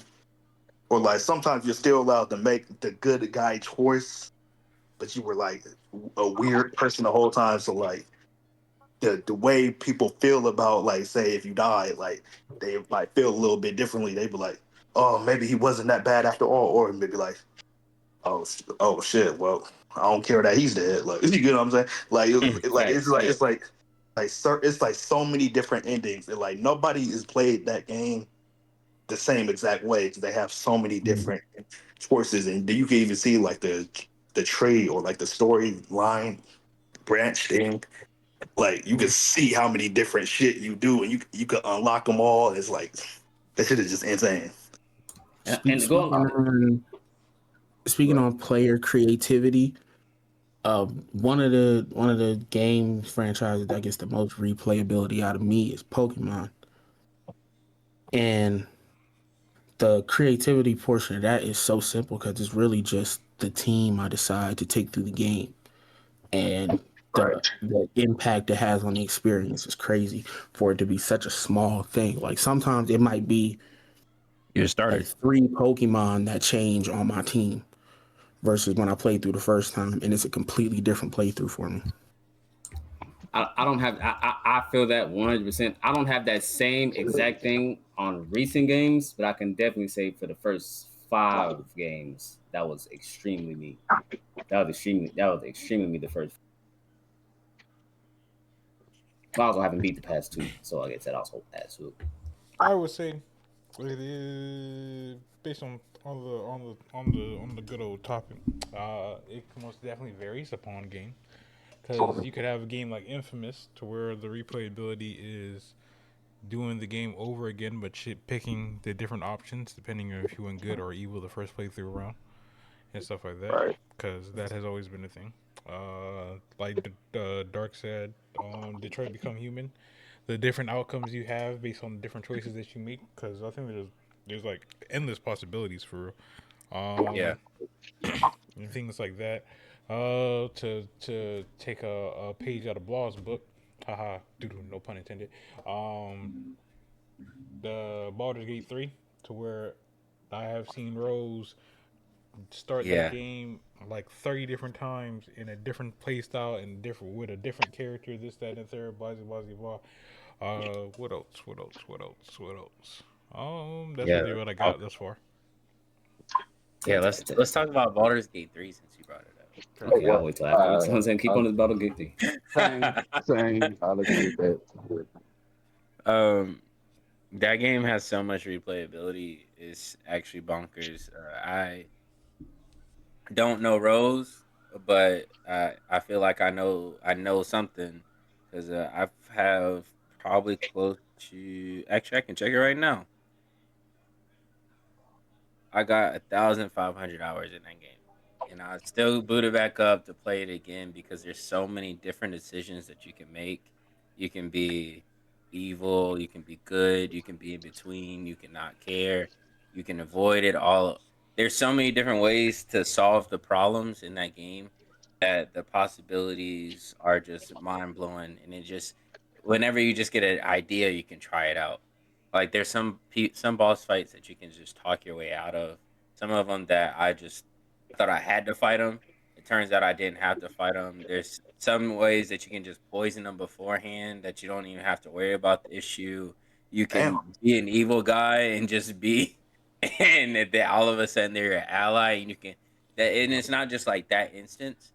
There's characters that if you choose to ally with them, they change the entire course of your game, and it's not just that instance. That character now is a part of your story. It matters. Like in my first playthrough, I think I missed one of the main characters. And so I went through the whole story without even getting to see that those sort of dialogue options, how that character interacted with the story. I missed a whole bunch of stuff just because I missed that one character, or I had a falling out with that character, so they're dead now. Like, there's so many things that can happen. So That, many that does sound hella interesting. Not gonna lie, that does sound hella Yeah, interesting. bro, it's crazy. You know what I'm Yeah, saying? To add into that, what we saying. First, I gotta say, you know what I'm saying. One of the pinnacles. Saying the reason why I said, you know what I'm saying. You know what I'm saying. The pinnacles of even why I said, you know what I'm saying. The branching choice. The game besides heavy rain that started, you know what I'm saying, until dawn. You know what I'm saying? yeah, The game that I held as one of the top 5, I think I've moved it up in my list. Top 5 PlayStation games of all time. You know what I'm saying? The one that it had the game that introduced the friendship. Another thing that's kind of crazy about the friendship effect, which is which is a subcategory of branching choices because the different choices that you make changes the friendships between people have which has changed the way people interact, which changes the dialogue between people. That's something little that will make people play it again to see if they can get, say if they like certain character, see if they can get a better friendship with somebody, or if they don't like, they don't really care about having like little minute things about like that is like a subcategory of Brendan's choices that affects the story.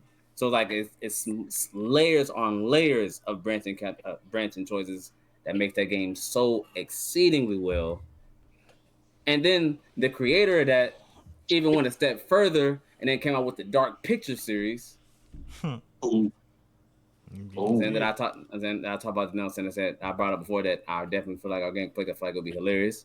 But you know what I'm saying? That's a little bit later in the future. You know what I'm saying? But the fact that you can literally divide characters up between people, and that even goes beyond branded choices because it's not even just your choices anymore. It's the choices of you and your friend that's gonna change the story. So that's even another subcategory of a different subcategory. Indeed. That is interesting. I would like to throw in there a couple games and the reason is one, like we always preach on this podcast about gaming stuff. Older games are just harder, and that's what kind of made it a replayable thing in the sense. So like one game in a sense for me is True Crime Streets of LA.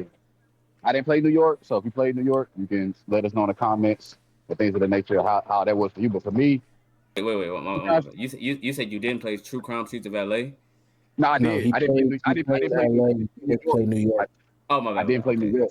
I didn't play New York. So LA, a real like kind of replayability for me of that game is it has that same feel for Grand Theft Auto. You can just go around do shit, but in this game you're a cop. So like I talked about previously, you can get good cop points just driving around, making arrests, or just patting people down randomly, find a gun, take their gun. Now you got guns.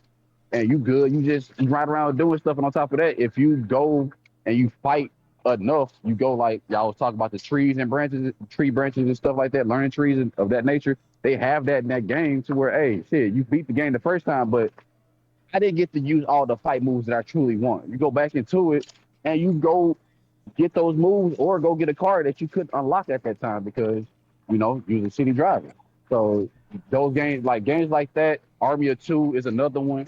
Well, specifically Day 40 because that's where you make the decisions and things that play out differently. If you make a decision, your morale with your partner changes, or it goes up, it goes down, depending on the decision you make.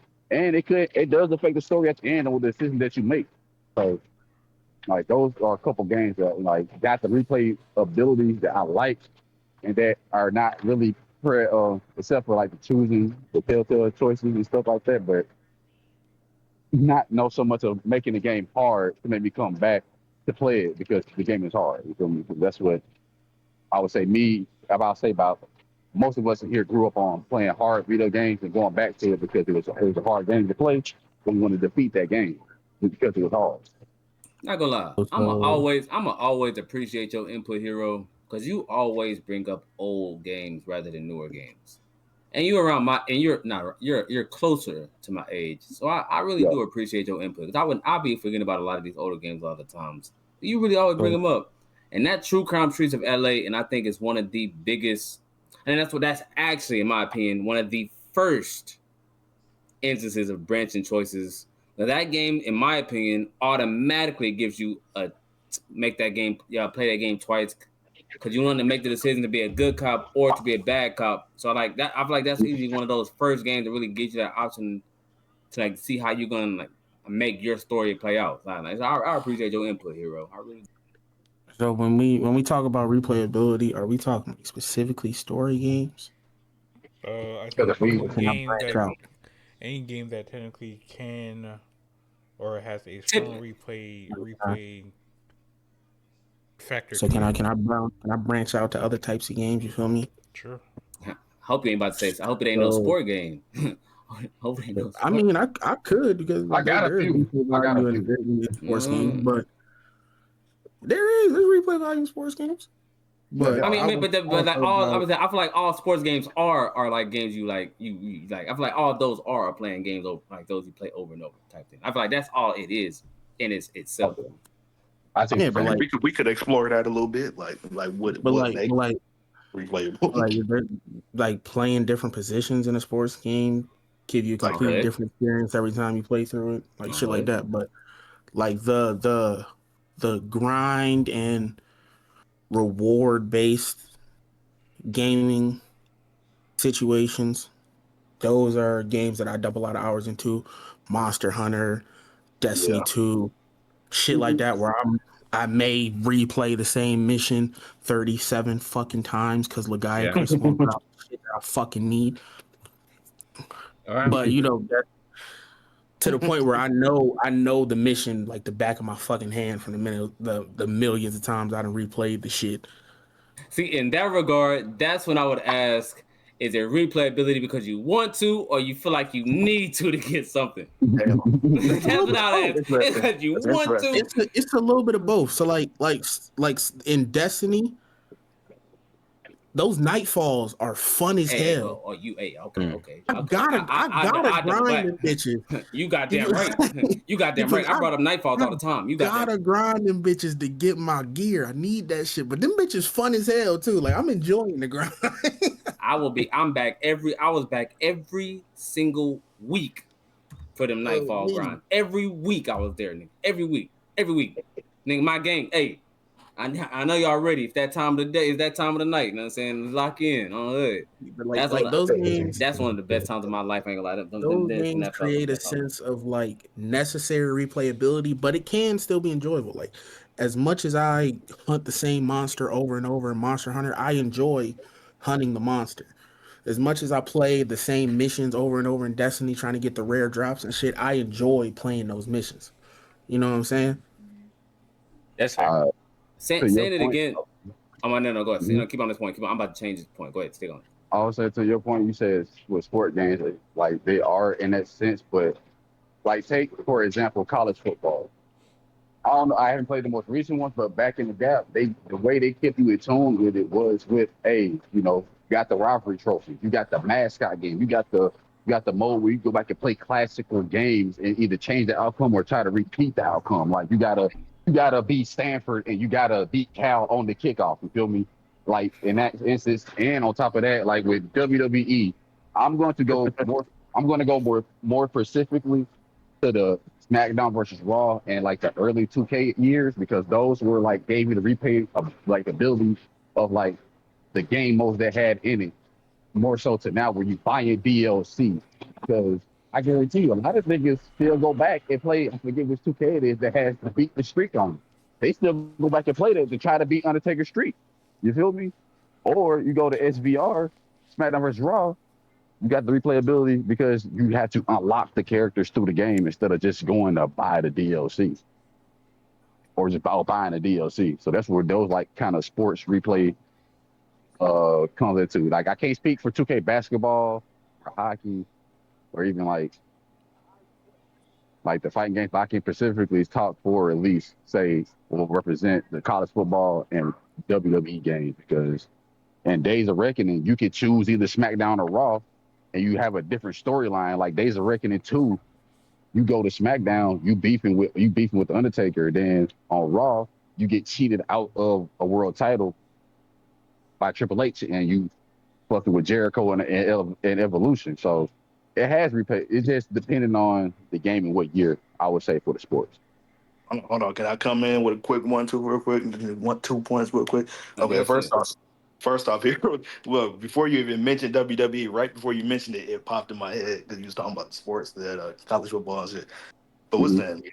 Hero, I was just telling you about how I fell in love with universe mode. I, Mm-hmm. I feel like this is relevant because I feel like what makes me play that so much, I don't know if it's technically count as replaying because it's not an end to it. But I think that's kind of my point. It's like I get to endlessly book and create my own matches and storylines for like years if I wanted to. I could have like 5, 10 WrestleMania matches with huge match build-ups and stuff like that and rivalries. I get to create my own story. Even though it's mostly imagination. No, but that's what gets you there though.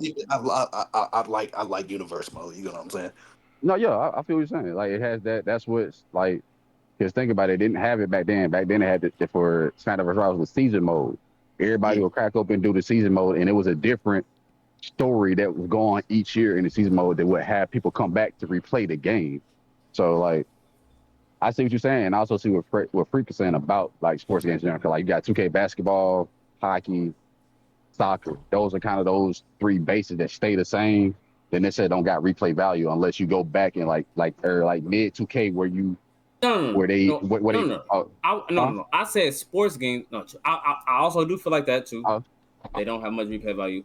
I don't think most sports games are literally built on its literal thing to just be this, like just replay the shit over and over. Like like franchise mode. You change up different players and stuff, but you're playing it over and over. You know what I'm saying? It's Superstar. You go to different teams, maybe build your character, maybe something, but you're playing the same. You're playing it over and over. Like I feel like those are built on specifically playing it over and over, rather than just being like different elements to make it.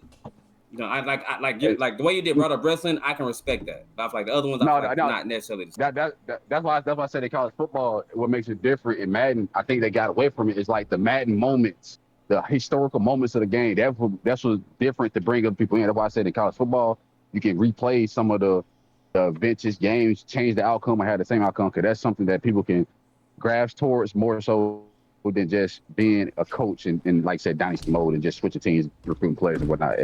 So, or the mascot madness. By the way, fun fact, they couldn't. Fun fact, Oregon couldn't get his duck into the game until 2008 because Donald Duck was the actual mascot for Oregon until Disney said, "Hey, get the license and all." So that's why they never had it. But things of that nature, you know. So that's why I say I agree with you on that front because like games don't have what college football has. I think like Madden 09. 09, 010, they had the Mad Moments. I was locked in for Mad Moments. Fuck the franchise. I was doing Mad Moments like a motherfucker. Hood, ain't like them Mad Moments work pretty far. I will give that. Them Mad Moments work. So it's like it's things of that nature. So I see what you're saying, and like the games are already got built things to be replayable, but they do sometimes add things in there to make you go back and just say, all right, I want to play this instead. So I see where you're coming from. I probably missed. Okay, wait. Because I don't mean to put words. Also, I still gotta get my second point up. But what's that? I don't want to put words in Freak's mouth, but it kind of sounds like he's saying like with these sports games and even WWE is that it's more of an endless thing, like a continuous thing that keeps going, rather than like a game where you play it, then you go backwards and be like, I want to do this again that I did in the past. I want to do this boss battle that I did before. But sports is more so like it's a constant progression. You know what I'm saying? So I kind of see That's what he means. more or less along the lines of what I was saying. More or less. Yeah. But also my second point, what makes games replayable for me, just me personally, I kind of like just a simple game with fun gameplay. Like My fault. I had to wash up my eye. Something was fucking with me. yeah. Oh, we know you and the way you play Devil May Cry, nigga. Yeah, I was just about to mention it too. But we're saying this apply to story games like Devil May Cry or even some like Call of Duty. What makes Call of Duty replayable for me is the reason why I keep just match after match after match after match playing it for so long is that it's literally just like a simple game to me. I go in there, shoot people, and I kind of just turn my brain off, and it's just kind of like just mindless fun. You get what I'm saying? Shout out to Mm-hmm. And whereas with DMC, it's a linear game. It's not you're not really doing too much. You're just really fighting and getting through the story. But like what makes it replayable to me is that it's kind of just it's simple. You get in there, you play, you beat shit up, do flips, shoot guns, do anime bullshit. You know what I'm saying? It's just fun. Like it's a simple gameplay loop. That's what makes it replayable to me. Like I definitely feel what you're saying. When my personal definition and this specific topic here, when we say replay value, I think of games that has a. I think of games that have a start to a. I have a games that have a start and a finish, and like, are you willing to play that start to finish again, whether we give you another way to do it or not? That's kind of how I'm envisioning these. What makes the replay value game? Yeah. I think Okay. there's one game. It's kind of changing the direction. But there's one game that really disappointed me as far as like the replayability. Um, this one I'm not sure how this gonna hit with you, freak, but Dragon's Dogma 2 really disappointed me as Haven't got through far. it yet. It didn't grab my attention enough. I haven't got through it yet. Okay. Hey, well, whenever you get there, just let me know how you feel. But Dragon's Dogma 2 really disappointed me as far as the replayability because I was waiting for that game after playing Dragon's Dogma 1, beating the DLC for Dragon's Dogma 1. And when that game came out, I played it and I played the fuck out of it.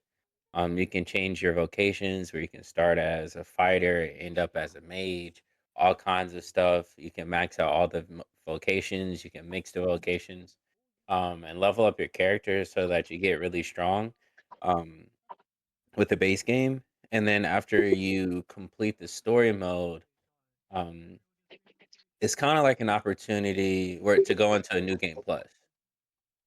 But the problem, the point that really disappointed me was w- I didn't feel like even though I wanted to play more of the game or play more game like that, I couldn't because when I went into New Game Plus, all of the stuff it was just a restart of the base game. So all the enemies, the beginning level enemies, had the same amount of health. So if I was one shotting them after I restarted the game or before I restarted the game, then I would continue one shotting them, which like sucked all Booty the fun meat. that I thought I was gonna have. So now I'm just replaying the story, but I was really in the mood to like start my adventure again and face those challenges that I fought, but just with more of my skills, right? Um, and that part disappointed me to no end where I looked at that game in my Steam library and I'm like, damn, I could really go for playing that game again and like go, you know, playing some more of my character. And then I realized that there's not really everything's too easy now because I'm just one shot and stuff. I'm saying to answer what you were saying, the fact that I said I haven't got through Dragon Dogma 2 yet, and we talked about before, and I have over 100 and something hours in Dragon Dogma 1 lets you know that I'm disappointed in Dragon Dogma 2. And then the fact that it's 30 something hours compared to 170, 60 some hours is a big difference. You know what I'm saying? That's why, because I am quite disappointed in that. Quite disappointed from Yeah, what I've seen play so far. Damn, now yeah. everybody was disappointed. I mean, no, I enjoyed playing through the first time. Like it was fun. I played through it. But there's it. After I beat it, had no replayability. It didn't have the playability that I want to. Even though I enjoyed all of it, there was no point in me going back through the story to fight the low level enemies again. If I wanted to fight the low level enemies, I just go to the low level area. Like I basically just lost all the progress and didn't really get any new challenges for it. And one more, not to one more, maybe one more thing, because I have to go back to this brand of choice thing, because like that's one of the recurring elements about replayability, and I think one of the biggest things about replayability, like it's kind of like I've already talked about how, you know what I'm saying, choices that lead to different endings and stuff, but I think yeah, and I kind of highlighted this with Until Dawn, which is the precursor for games like, you know what I'm saying, all of the Dark Picture series, because all of those are amazing. Even though I've only played one, but the feel like I feel like it's also the thrill slash feeling that it goes into my chest. Like if I pick wrong, I'm gonna lose something, and that's what Indeed. those games give, because you're like Until Dawn, wrong choices, you get bad relationships with people. Those bad relationships can make them not trust you in certain decisions you're gonna make later, which can lead to their death. That's such a minute detail that's so crazy that your friendship can make them not want to believe in what you're saying, which can lead to their death. You know what I'm saying? The Dark Picture series, how, you know what I'm saying, you can go to like, it's about a few characters, and the choices you make are gonna like that possibility of losing something And I feel like it can be like other things where it'd be like other games where it'd be like losing your items and stuff can be another thing. But like the possibility of actually losing something to like people is like that's always going to make people replay to see if they can make certain people stay alive. One, Uh, or to see if they can make or to see if they can make certain people, you know what I'm saying, do yeah, it's that willingness, that possibility of losing something. I think is the strongest for me personally, and people that play the same type of games I play makes them really want to have that strongest replay value out of any game other that's out there.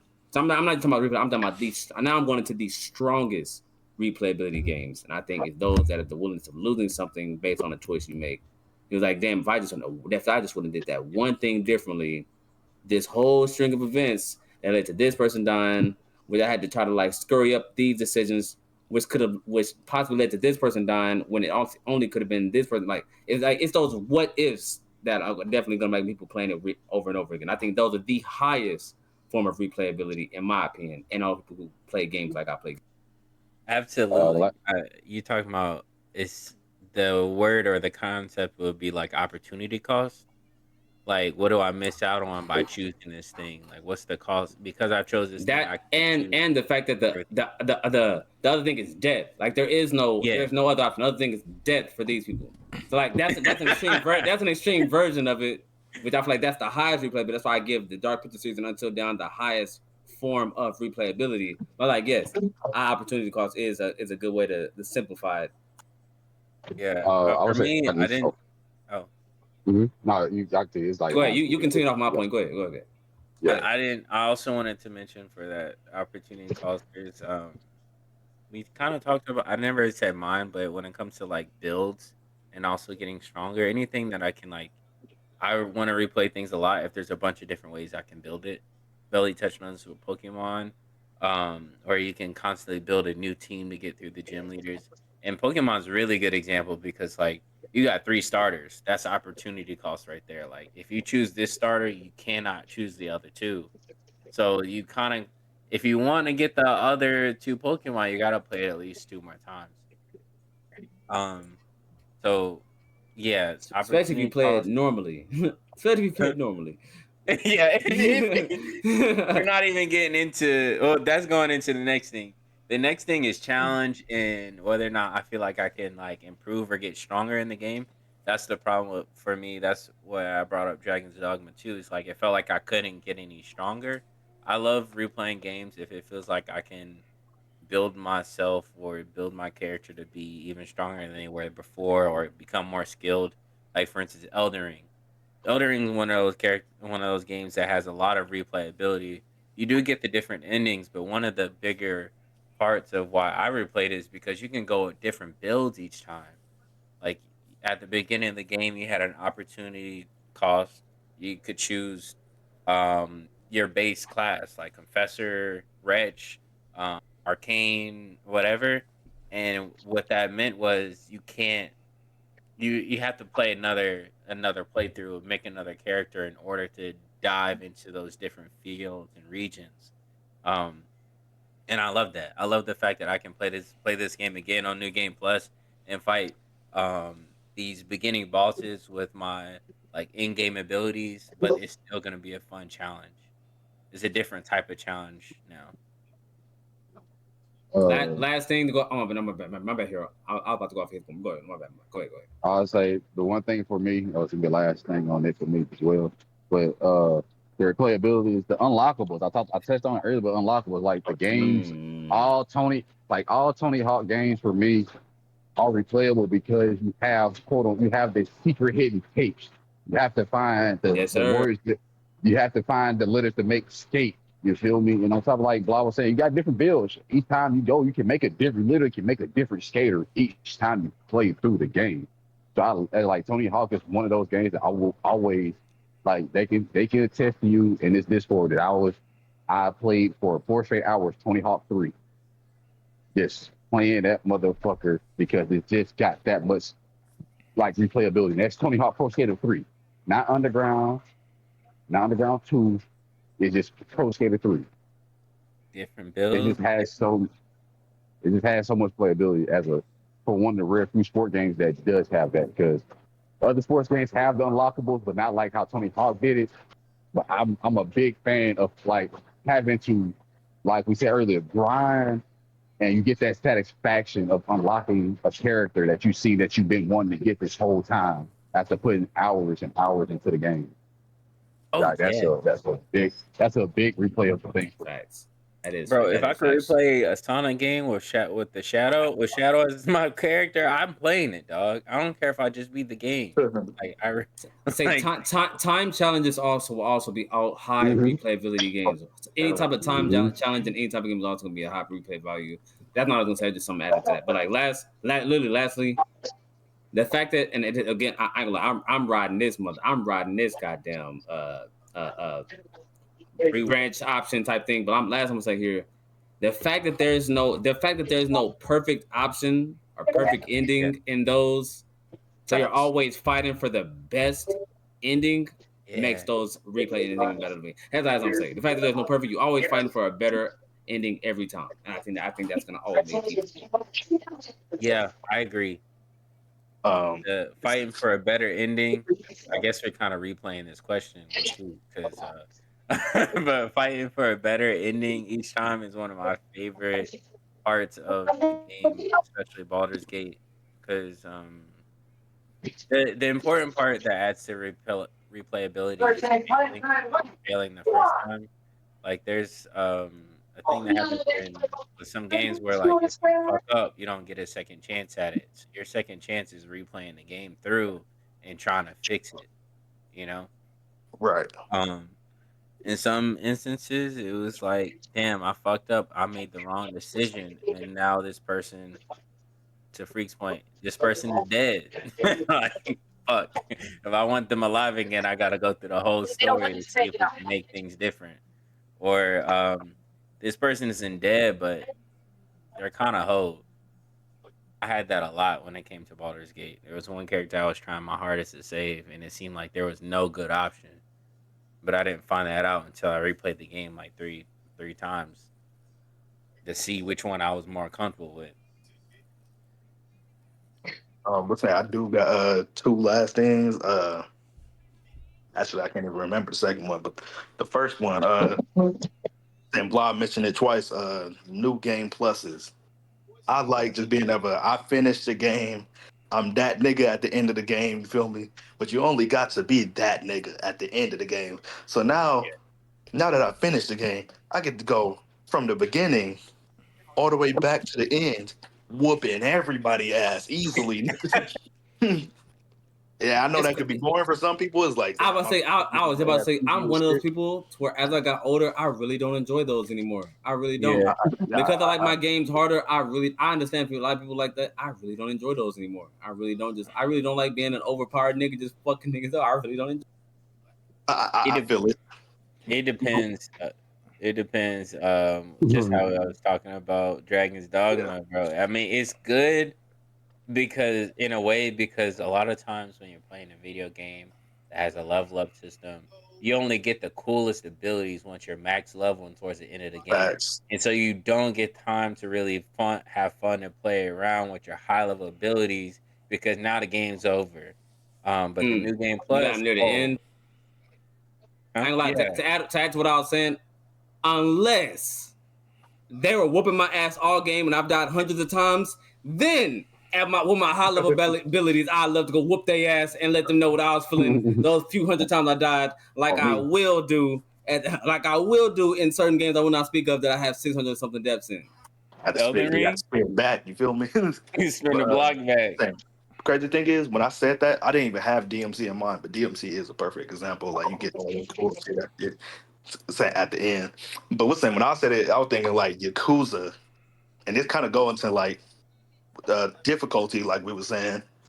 Like you can fight a certain boss, and it's like they have a certain move. It's like so difficult to deal with. But like later on in the story, later on in the game, you get this ability that perfectly counter that shit. Yeah, But you already beat the boss somehow, some way. You know what I'm saying? So now I gotta replay this shit. I gotta try it out. You know what I'm saying? I want to see like how this boss fight go this time. You get what I'm saying?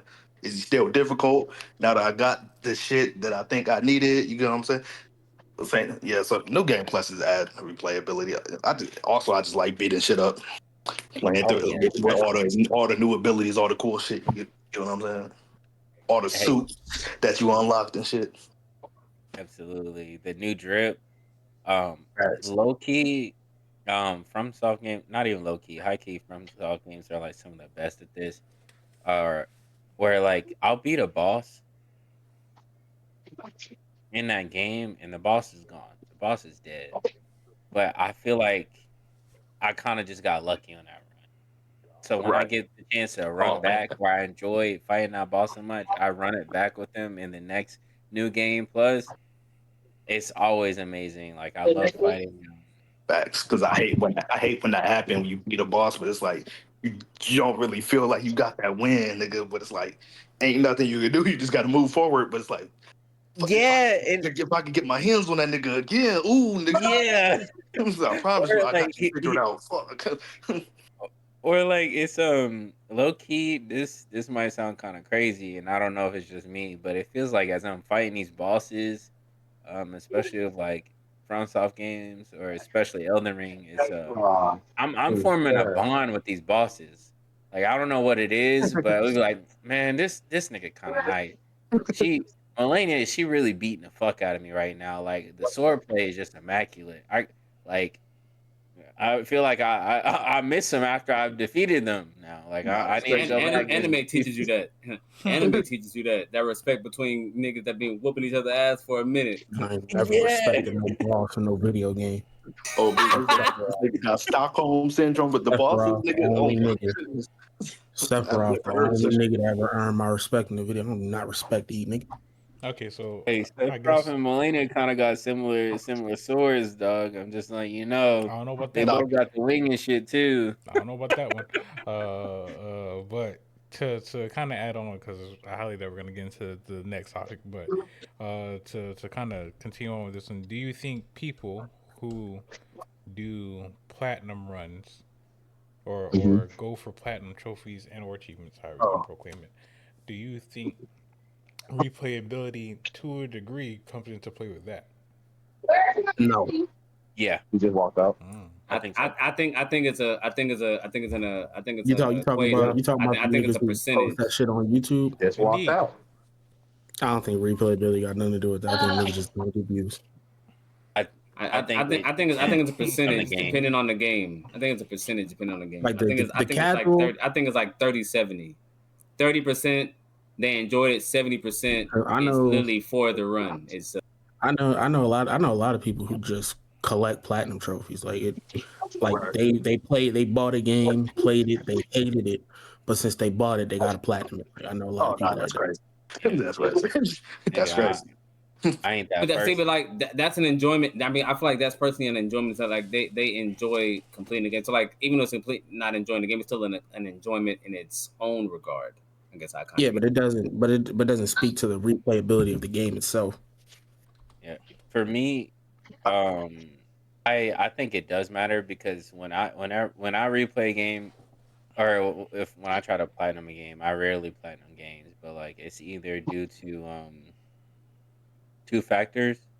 I mean, it's really just one. It's like more of appreciation of the game and how much fun I've had, and it's probably because I already have the large majority of the achievements.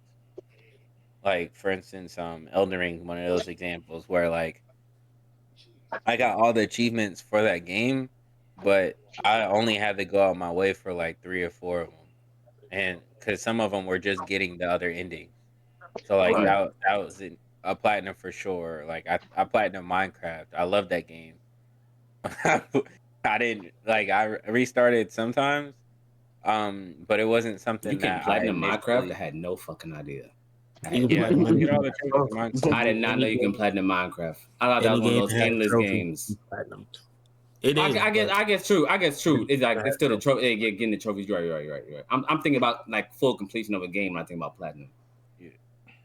Sound like Build your first house, I've only craft your worked first for sword, one platinum trophy. beat the Every platinum trophy I got has been just like shit that was like I played through the game and then I needed 3 more trophies. Like fuck it, I'll get the 3 trophies.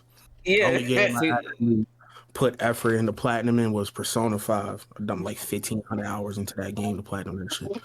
See, when the way I do platinum to like, because right now the reason like first I never have I got through Resident Evil 8, even though I was slacking the past week. But the main reason I haven't finished yet, I've been playing forever. Like I'm trying to I'm just trying to 100% the game. I don't know if that's not fully platinum the game. Like I want to make sure I've explored every single nook and cranny, collected every single thing, and I've beat every single monster there is in the entire game. And that's partially because I have connected with the story so much and connected with the main character Ethan so much. Just like, nigga, y'all did this to my daughter. Y'all, I even made a clip about this and I posted on TikTok. I was like, y'all got me so fucked up that anybody that had anything to do with my daughter disappearing and what happened to her, I'm killing everybody. Everybody's gonna die. But that's because I'm so locked into the story. It's like now I want to 100% kill anybody, any monster. I'm not I ain't ducking no smoke with anybody. Every single nigga that pops up is dying. I don't care how many times I'm doing it. Everybody is dying. That's because I'm just so locked into the story. So like I kind of see platinum a little bit different than like I kind of just like more of like a 100% more like a true platinum for the trophy. I was saying shout out to Ethan, but what's his name? I can platinum the game just out of pure appreciation for the characters and like how it's been developed. This is the first time ever in my entire life I can say. Like, this is I my can first do time it ever. for the love of the game. That's what Persona 5 was to me. Both of my other platinums just happened over time. No. This is literally the first time ever in my life I've ever done this. And it's only because I said I did a poll about this too, but like I think that Ethan Winters has been through the most out of any horror game person ever. Between the two, he was in back-to-back games. He was the main character in 7 and 8, and I think no horror person has went through what he's went through. So like I resonated because of course I ain't go to it, but like I connected with him so much, and I felt for him so much. Like now, like I'm doing it for you. I'm living vicariously through you. Like I'm taking out everybody for you. And this is the first time I've never felt like this before game. That's why I feel like I truly like Resident Evil 8 so much. It made me feel that way. No, but what's saying? I did slightly want to disagree with Veli when he said like, what's saying? But I don't want to misquote you, but it kind of sound like you said like the trophy system don't really add to the replayability, or it don't technically count. I want to say that it does because it's like there's certain games like you mentioned, like you could beat a game and then like it's like 3-4 trophies left. I feel like the way you design the trophy system does matter, like because like some games you beat it and it's like all you had to do was beat the game and you got the platinum trophy, like like the Batman Telltale. But at that point, you're not replaying the game because you like the game enough to replay it. You're replaying it because you need this trophy. I feel like that's different. I get what you mean, but I just feel like it matters, especially for the people who. Well, I know actually, you're not saying it I'll say it matter I'm for saying, them like, just so they can get the platinum trophy more so than play the game, so they can say I platinum this game. Yeah, I think when I went back and played Saints Row, I didn't do it for the trophies. I did it for replay value, and I did it to 100%. I wanted to 100% the game too. It was a fun game that I always wanted 100%. So,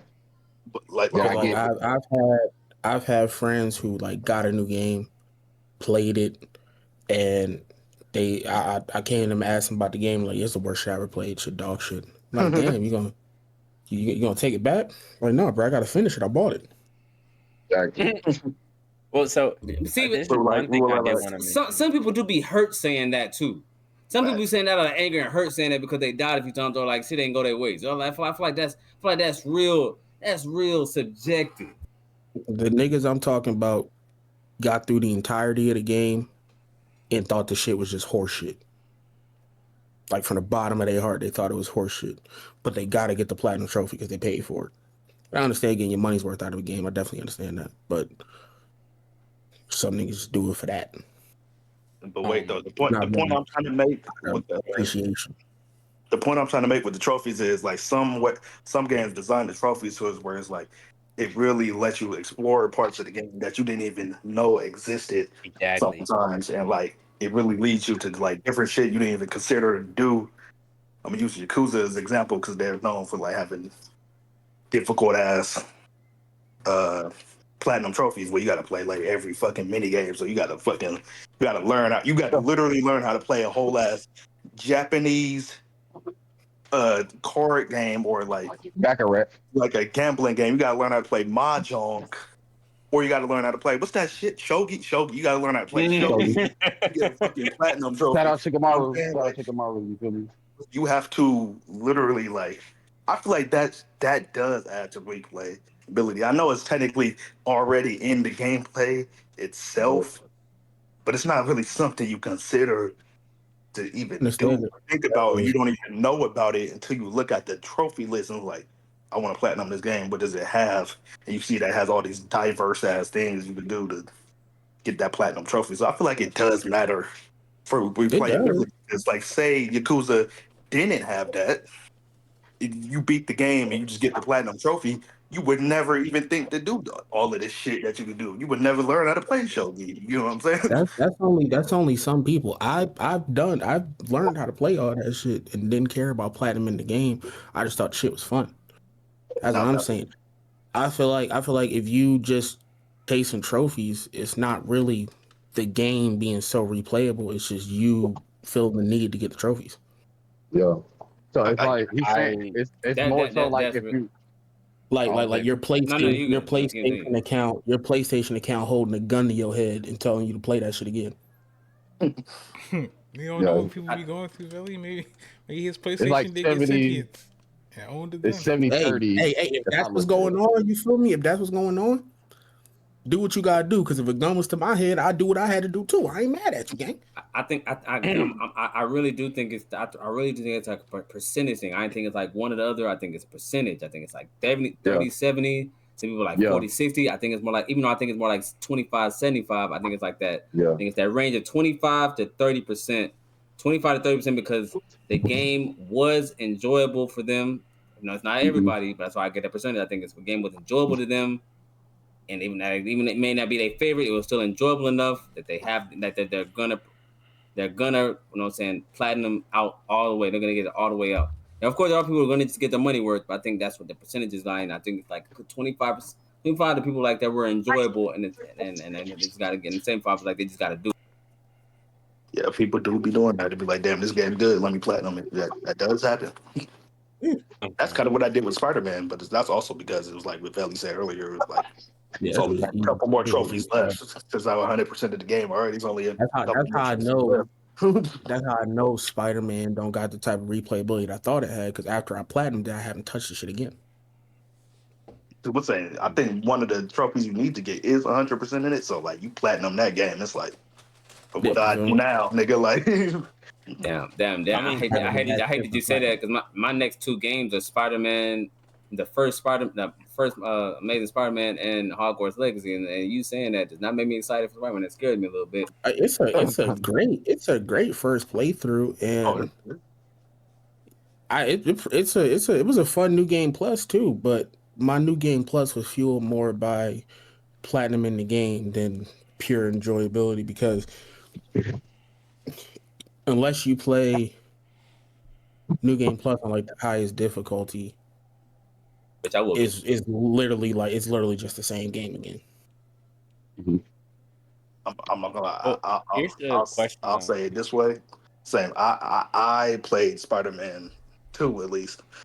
I played that shit like twice or thrice before the new game plus even dropped. But I feel like this kind of don't really count towards the discussion because I just like the game that much. I just liked it. I'm gonna say, but like, it's Yeah, also well, hard. You're also different. replayability You played Devil May Cry 5. I mean, Devil May Cry a ridiculous amount of replayability times, and I never could do that. So you're a little is different not towards a that. stat that can Right, be right. properly calculated. Replayability comes down to the player more than the Mhm. game every time. True. There's some games that I might think aren't replayable that you've played 13,000 times. You know what I'm saying? I haven't played Devil May Cry 5 as many times as you've played it. It don't got that Still level can't believe how of many times you played that replayability to game. me. Still can't believe that. This nigga know Bro, all the it's like dialogues of that game at this point. it's like a fight. It's like a damn fighting game, but it's really you're fighting against bots, but it's still like got that combo system. That combo system, I just fuck with it, bro. I can never believe how many times you played that game. I can't do it. I can't. Replayability is like a personal metric. Yeah, it is.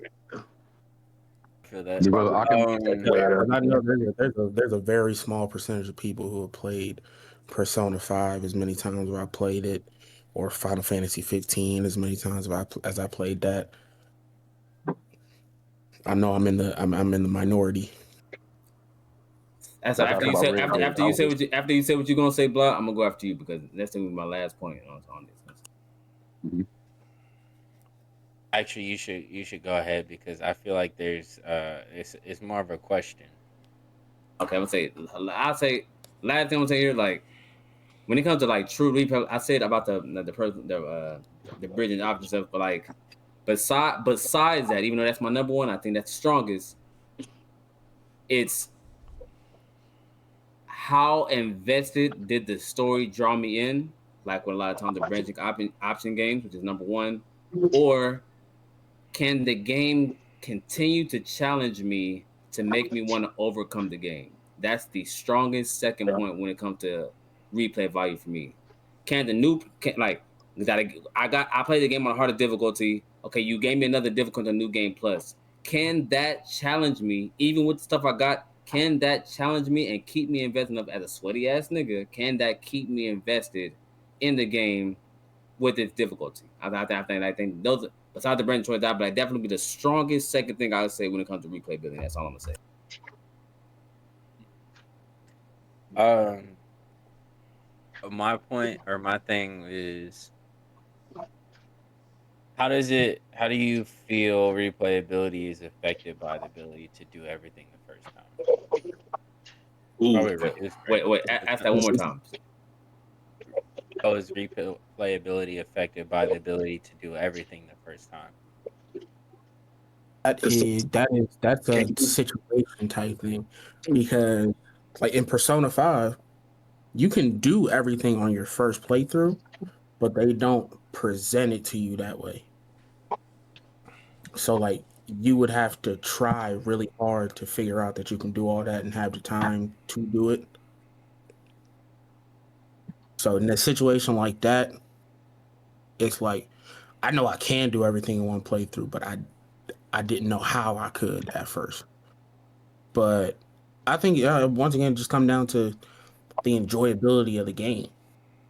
Like even with like Spider-Man, when you new game plus that, there's really nothing more you can get like from a standpoint of like secrets and stuff like that. There's really nothing more you can get from that. That's actually But that if you truly enjoy the game, you're gonna love it that second time through again. that's actually a pretty good question because that's a pretty good question because obviously that can't be a branch and option game because that's impossible.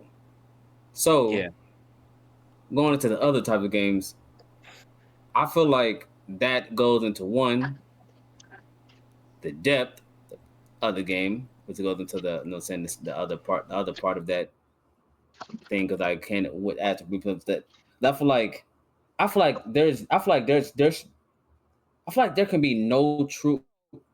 I feel like I don't even know if that like I don't know. I feel like I can't even think of games where it can be like I can get everything in its first playthrough. Like I can't even nowadays games I can't even think of that. Or I can get everything I want in its first playthrough. I can't think of that. so Spider-Man. usually if you can, Well, it's there's a lot of games. the game. There's a lot of games that you can, but they don't present it that way. I can't. Like I literally can't think of many at all. Spider Man, yeah, that is one, of course. Of course, that is one. I had to watch a guide to realize that I could have did everything that I need to do in Persona 5 on one playthrough. Because with zero knowledge of the game, you just wouldn't know that.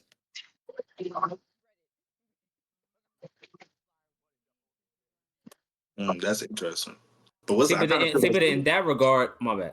I'm about to just say in that regard, that's what I mean. In that regard, that's what playing the game multiple times before is, so you could find that stuff that would have been there, but like that's like hidden secrets or like hidden gems and stuff that you would have to like spend a ridiculous amount of time not even finishing the game to make sure you found that. So like I feel like that's a slip. I feel like that's like a slippery slope kind of thing right there because most people wouldn't even. Besides, like, unless you're trying to 100% the game, you wouldn't even find those options a lot of the times normally. So, like, I feel like that's like a slippery slope in its own regard.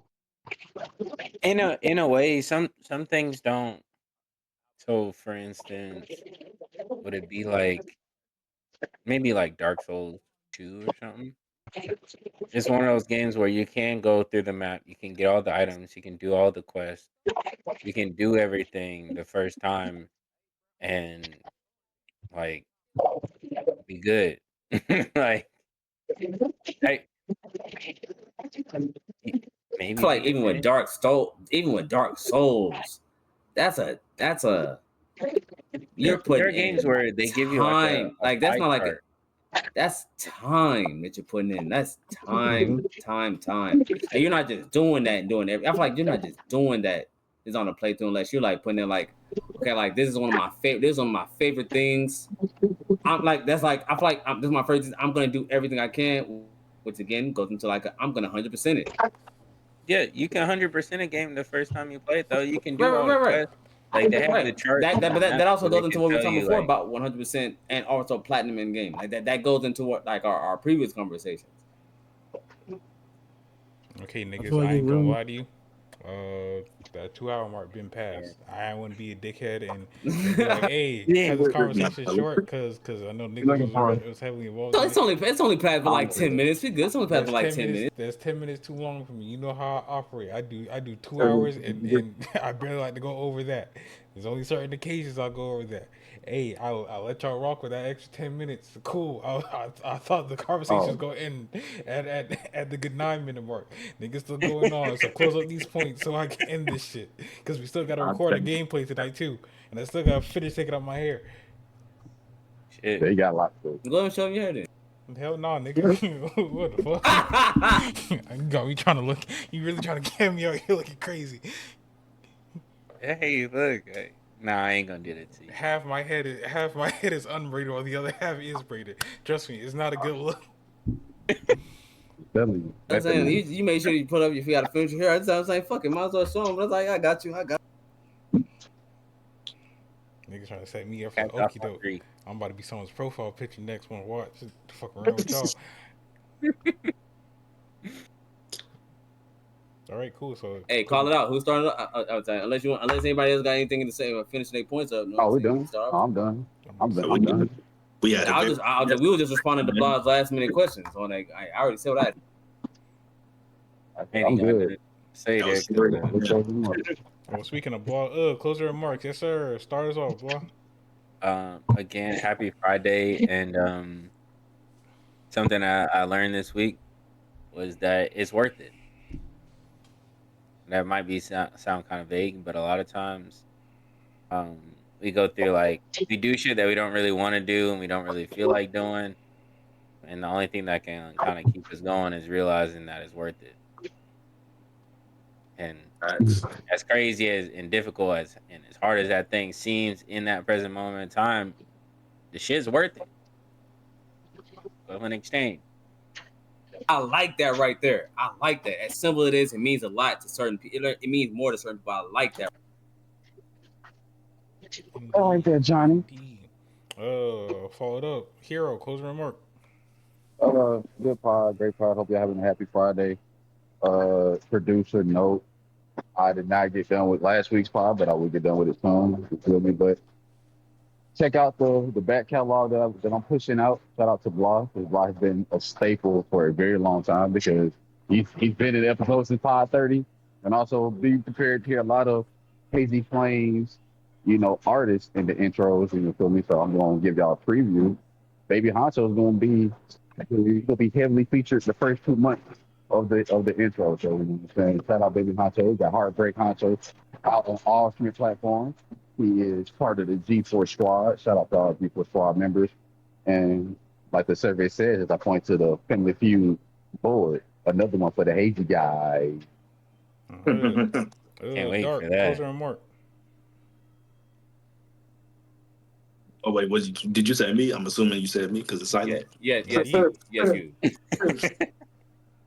Shit. Hey, I just kind of wanted to agree with Blah said, nigga. It do say it do pay off. It is worth it. Like, what's man? Hey man, I'm getting progress in the gym. Like sometimes you be in the gym so long, you like, dang, ain't no improvement, and then you see it. It's like, oh yeah.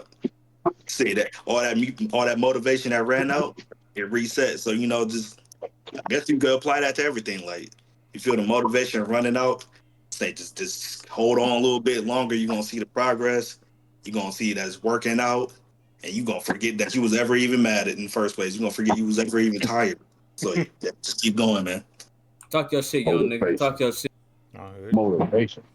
Freak, closing remark. Don DeMarco. Know what I'm saying? Happy Freaky Friday the 13th. You know what I'm saying?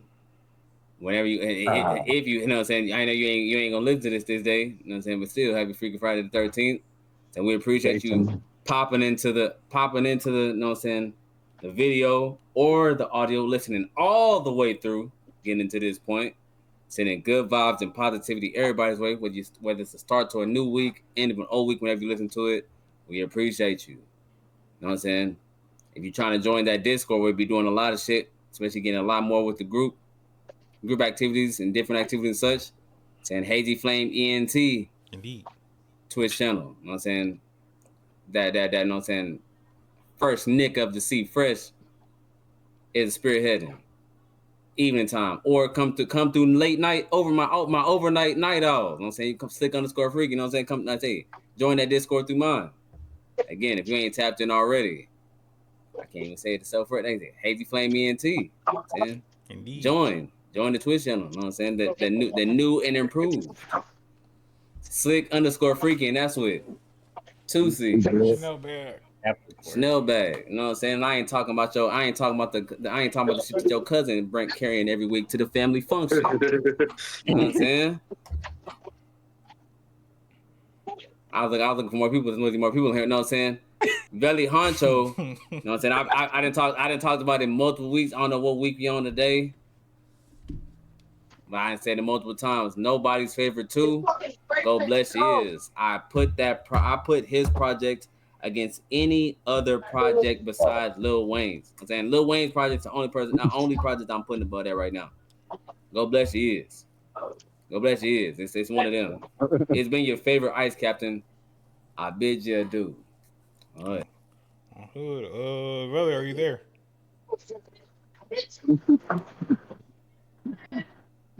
Shit, well, hey, guess what? Hey, W episode 69, yes sir.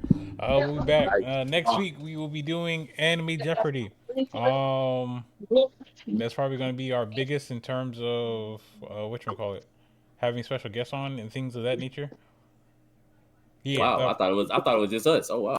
no, cause we can't guarantee that certain niggas that are supposed to be here are going to be here. So Facts. Well, fair point. So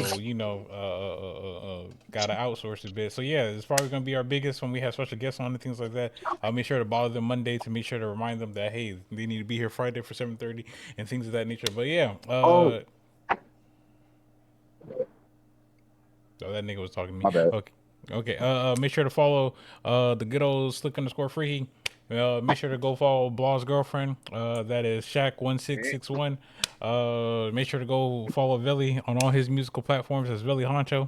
There's nothing else added to that. Not gonna lie to you. Make sure to go to the YouTube channel. That is Hazy Flame Space ENT. Make sure to go to the Twitch channel. This is Hazy Flame ENT all together and things like that. Yeah. We're doing stuff. We're getting shit done. Ooh, off the band. We got D&D tomorrow and whatnot. So you didn't check out them D&D episodes. We got episodes 0, 1, and 2 out on the YouTube channel right now. You can watch the whole entirety of it. Make sure to like, comment, subscribe, share with your friends, leave a comment, something positive, so we can keep pushing that. If you want to listen to the other podcasts, it's all on all platforms as well as the YouTube channel. So, you can check out that. We got a special guest section. We got season 2 and we got season 1. So, pick and choose what you want to. Trust me, they all don't correlate with each other. Maybe. So, it's all fine. Group video recording. games.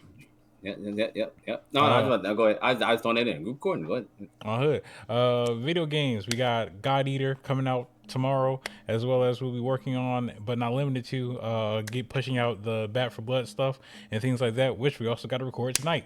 So it's a lot. It's a lot that we're doing. Yeah. Pokemon League. We're doing that, and we're about to start that back up once more, and all that good in entirety. But other than that, I hope y'all have a wonderful day, night, and evening. I can't rate out on this channel because it's still freshly new. But look at this end screen though.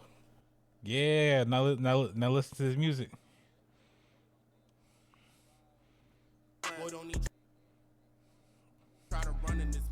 Hood Freak has been pushing in, trying to stream every day, and he's been teasing. Damn, Stormy, not you showed up late.